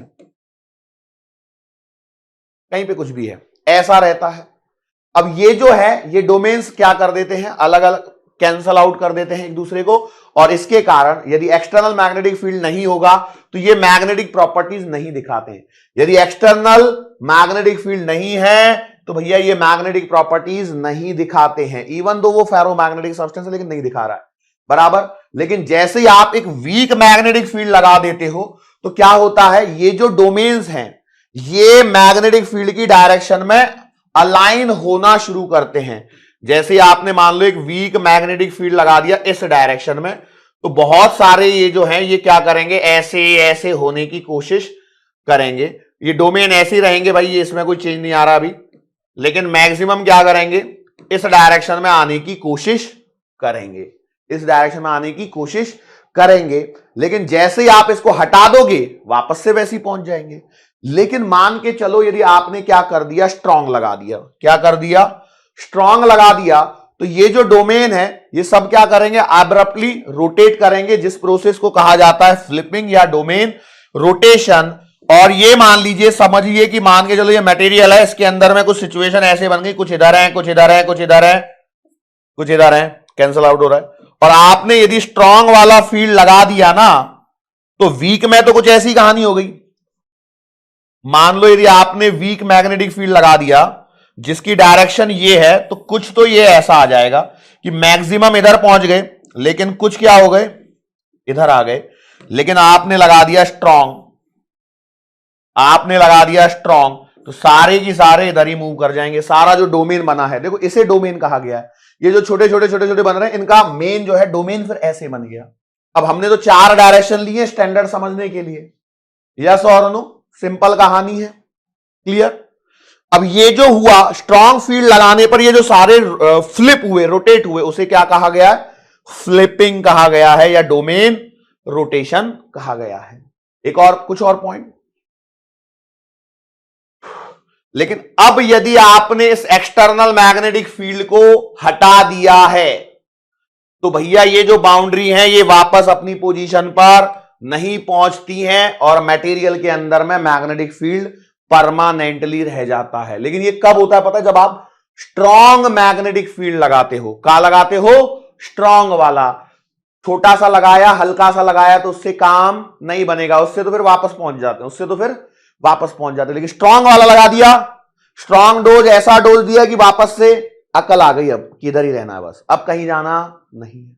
यस, इसमें ध्यान रखना ससेप्टिबिलिटी हाई एंड पॉजिटिव है। पिछली बार क्या थी, लो एंड पॉजिटिव पैरा में, ध्यान रखना। देखो ससेप्टिबिलिटी के लिए मैं बात करूं, ससेप्टिबिलिटी, देखो ससेप्टिबिलिटी डाया में यदि मैं बात करूं तो लो एंड नेगेटिव, पैरा में यदि मैं बात करूं लो एंड पॉजिटिव, और फेरो में यदि मैं बात करूं तो हाई एंड पॉजिटिव। ठीक है, याद रहेगा क्या। फिर हम बात करें म्यू आर की, that is relative permeability, less than 1 greater than 1, और यहां आएगा ग्रेटर ग्रेटर देन 1 आएगा। मैंने बोला ना आपको, इसी 2 पर ज्यादा सवाल बनने की संभावना रहती है। अब इसके एग्जाम्पल क्या है, फेकोनी, याद है 26, 27, 28 एटॉमिक नंबर बोल रहा हूं मैं, रोल नंबर नहीं है उनके। Sir atomic number roll number जैसे ही तो होते हैं, हाँ ठीक है भाई मान लो, फेकोनी। फिर है गैडोलिनियम, डाइस्प्रोसियम और उनके अलॉय। ठीक है, एनसीईआरटी जाके देखना और उसमें एक अल्निको करके मिलेगा, अल्निको, इसके कॉम्बिनेशन को देखना और इसमें ढूंढना ये कहां है। इट्स योर वर्क, अल्निको जाके ढूंढना भाई। ठीक है सर, ये काम हमसे काहे करवा रहे हो, कुछ तो कष्ट कर लो भाई खुद से। अल्निको कहां लिखा है जाके देखना एनसीईआरटी में, अल्निको, एल्यूमिनियम, निकेल और कोबाल्ट का क्या है ये, एलॉय, अल्निको। ठीक है, एकदम प्यारा सा नाम है। अच्छा, ये फर्क समझते हो ना, ये कार्बन मोनोऑक्साइड है और ये कोबाल्ट है, और अल्निको ढूंढना है, ये बात मैंने आपको बता दी है। ठीक है, कमेंट जरूर करना भाई अल्निको ढूंढने के बाद में कि अल्निको डाया में आ रहा है, पैरा में आ रहा है कि फेरो में आ रहा है, जाके ढूंढना। ठीक है, तो आगे बढ़ते हैं। एक बचा है क्यूरीज लॉ। क्यूरीज लॉ क्या कहता है भैया कि for paramagnetic material, for paramagnetic, even though for ferro, for paramagnetic, ferro भी लिख सकते हो, कोई दिक्कत नहीं है। ससेप्टिबिलिटी जो होती है वो इनवर्सली प्रोपोर्शनल टू टेम्परेचर होती है। ससेप्टिबिलिटी जो होती है वो इनवर्सली प्रोपोर्शनल होती है टेम्परेचर के, यस और नो। ससेप्टिबिलिटी जो होती है वो टेम्परेचर के क्या होती है, इनवर्सली प्रोपोर्शनल। तो भैया हम इसे लिख देते हैं C/T। C क्या है, कांस्टेंट, क्यूरीज कांस्टेंट। अब इसके बाद में एक छोटी सी टर्मिनोलॉजी आती है जिसे कहा जाता है क्यूरीज टेम्परेचर। अच्छा पूरा लिखा हुआ ही है क्या, कोई बात नहीं। तो क्यूरी टेम्परेचर वो टेम्परेचर है जहां पर टेम्परेचर बढ़ने पर फेरोमैग्नेटिक सब्सटेंस पैरामैग्नेटिक में कन्वर्ट हो जाता है। क्यूरी टेम्परेचर वो टेम्परेचर है जहां पर टेम्परेचर जो है ज्यादा होने पर, टेम्परेचर ज्यादा होने पर, टेम्परेचर बढ़ने पर, टेम्परेचर बढ़ने पर फेरोमैग्नेटिक सब्सटेंसेस पैरामैग्नेटिक सब्सटेंसेस में कन्वर्ट हो जाते हैं। मतलब उस टेम्परेचर से ज्यादा यदि टेम्परेचर है तो आपका फेरोमैग्नेटिक सब्सटेंस पैरामैग्नेटिक सब्सटेंस में कन्वर्ट हो गया, उस क्रिटिकल टेम्परेचर को क्या कहा जाता है? क्यूरीज टेम्परेचर कहा जाता है। यस और नो? और किसी भी मटेरियल के लिए, किसी मटेरियल मतलब पैरामैग्नेटिक मटेरियल के लिए बोला होगा, फेरो के लिए बोला होगा, temperature above the Curie temperature, the magnetic susceptibility of ferromagnetic material is given by chi बराबर C upon T minus TC, T upon T minus TC. Yes, एक छोटा सा पॉइंट, अच्छा हिस्टेरेसिस और बचा अभी तो, मुझे लगा सब खत्म हो गया, नहीं हिस्टेरेसिस और बचा है। इसके बाद में एक छोटी सी चीज और मैं लिखूंगा। हिस्टेरेसिस जो है इसका बेसिक मीनिंग होता है लैगिंग। अब लैगिंग मतलब है, देखो एक सिंपल बात बताऊं, बी एच कर्व है ये क्या है? B H curve. बी और एच क्या है? इंटेंसिटी ऑफ मैग्नेटाइजिंग फील्ड और मैग्नेटिक फील्ड। एनसीईआरटी में उन्होंने प्रैक्टिकल डेटा के बेसिस पर दिया है, हम इसे सिंपल करेंगे। देखो एच क्या है? कारण, और उसका बी क्या है? प्रभाव। बी क्या है? प्रभाव। यस और नो? तो कहानी शुरू होती है कि जब आपका, देखो यदि आपको किसी मटेरियल को मैग्नेटाइज करना है तो उसको करने का सिंपल तरीका होता है, आप उसे रखो सोलेनॉइड के अंदर। अब सोलेनॉइड के अंदर नंबर ऑफ टर्न्स और करंट दो फैक्टर हैं, बराबर। अब number of turns per unit length तो मान लिया आपने कर दिया कांस्टेंट, बराबर। तो एच का फॉर्मूला क्या है भाई? एच बराबर है एन आई। तो जितना आई मतलब है यहां पे करंट, छोटा आई ले लो भाई। तो आई बढ़ेगा तो क्या मेरा एच बढ़ेगा? बिल्कुल। और बी बराबर होता है म्यू एच, बराबर। तो एच बढ़ेगा तो म्यू क्या होगा, सॉरी बी क्या होगा? बढ़ेगा। यस और नो? क्या ये वाली बात सही है? बिल्कुल। अब जब आप इस आई को बढ़ाते जाओगे तो एच बढ़ता जाएगा, बढ़ता जाएगा, बढ़ता जाएगा, और एच के बढ़ने से बी क्या होगा?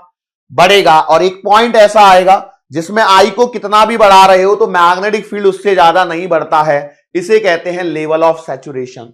तो भैया ये यहां से चालू होता है, मान ले पॉइंट ए है, यहां पहुंच गए मैक्सिमम पे बी पॉइंट पर। अब बढ़ते बढ़ते मैक्सिमम आ गए, अब हम वापस चलते हैं क्योंकि सैचुरेशन आ गया, इससे आगे एच बढ़ने पर भी बी नहीं बढ़ रहा है, तो हमने बोला चलो कम करके देखते हैं। तो जब कम करते हैं तो इंटरेस्टिंग बात यह है कि प्रैक्टिकली ये पाया गया कि ये ग्राफ कहीं यहां से ऐसे पहुंचता है और ये पॉइंट को नाम दिया सी। तो ये जो ओसी यहां पर दिख रही है वैल्यू, ये ओसी जो आपको दिख रहा है ये है रिटेंटिविटी। और रिटेंटिविटी क्या है भैया? when h बराबर is 0 but b is not equal to 0, even though आपने h को 0 कर दिया। h को 0 कैसे किया होगा? करंट 0 करते h 0।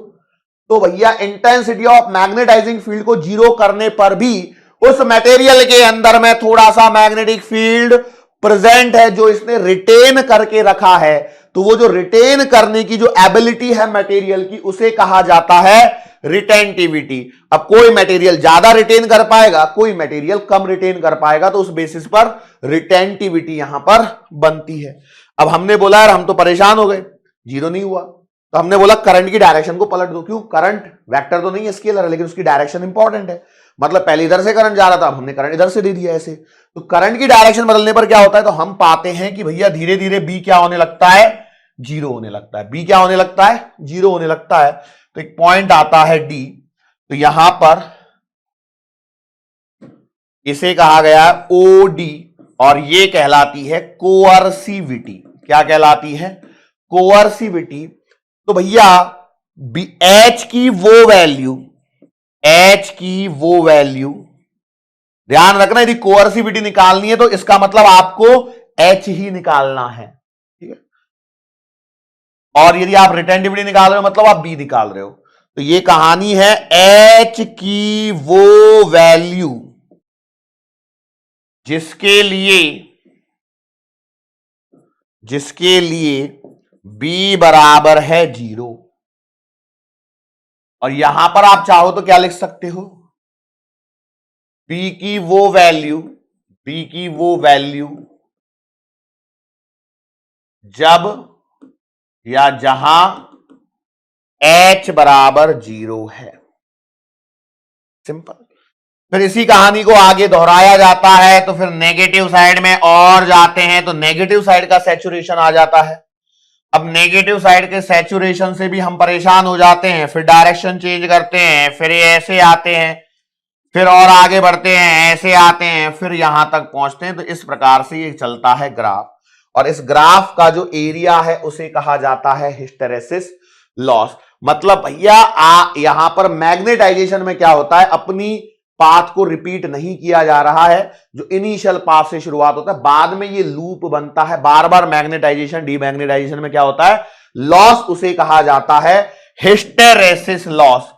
Hysteresis loss, hysteresis loss is what, area of BH curve. Area of BH curve क्या कहलाता है, हिस्टेरेसिस लॉस यहां पर कहलाता है। यस और नो, श्योर है?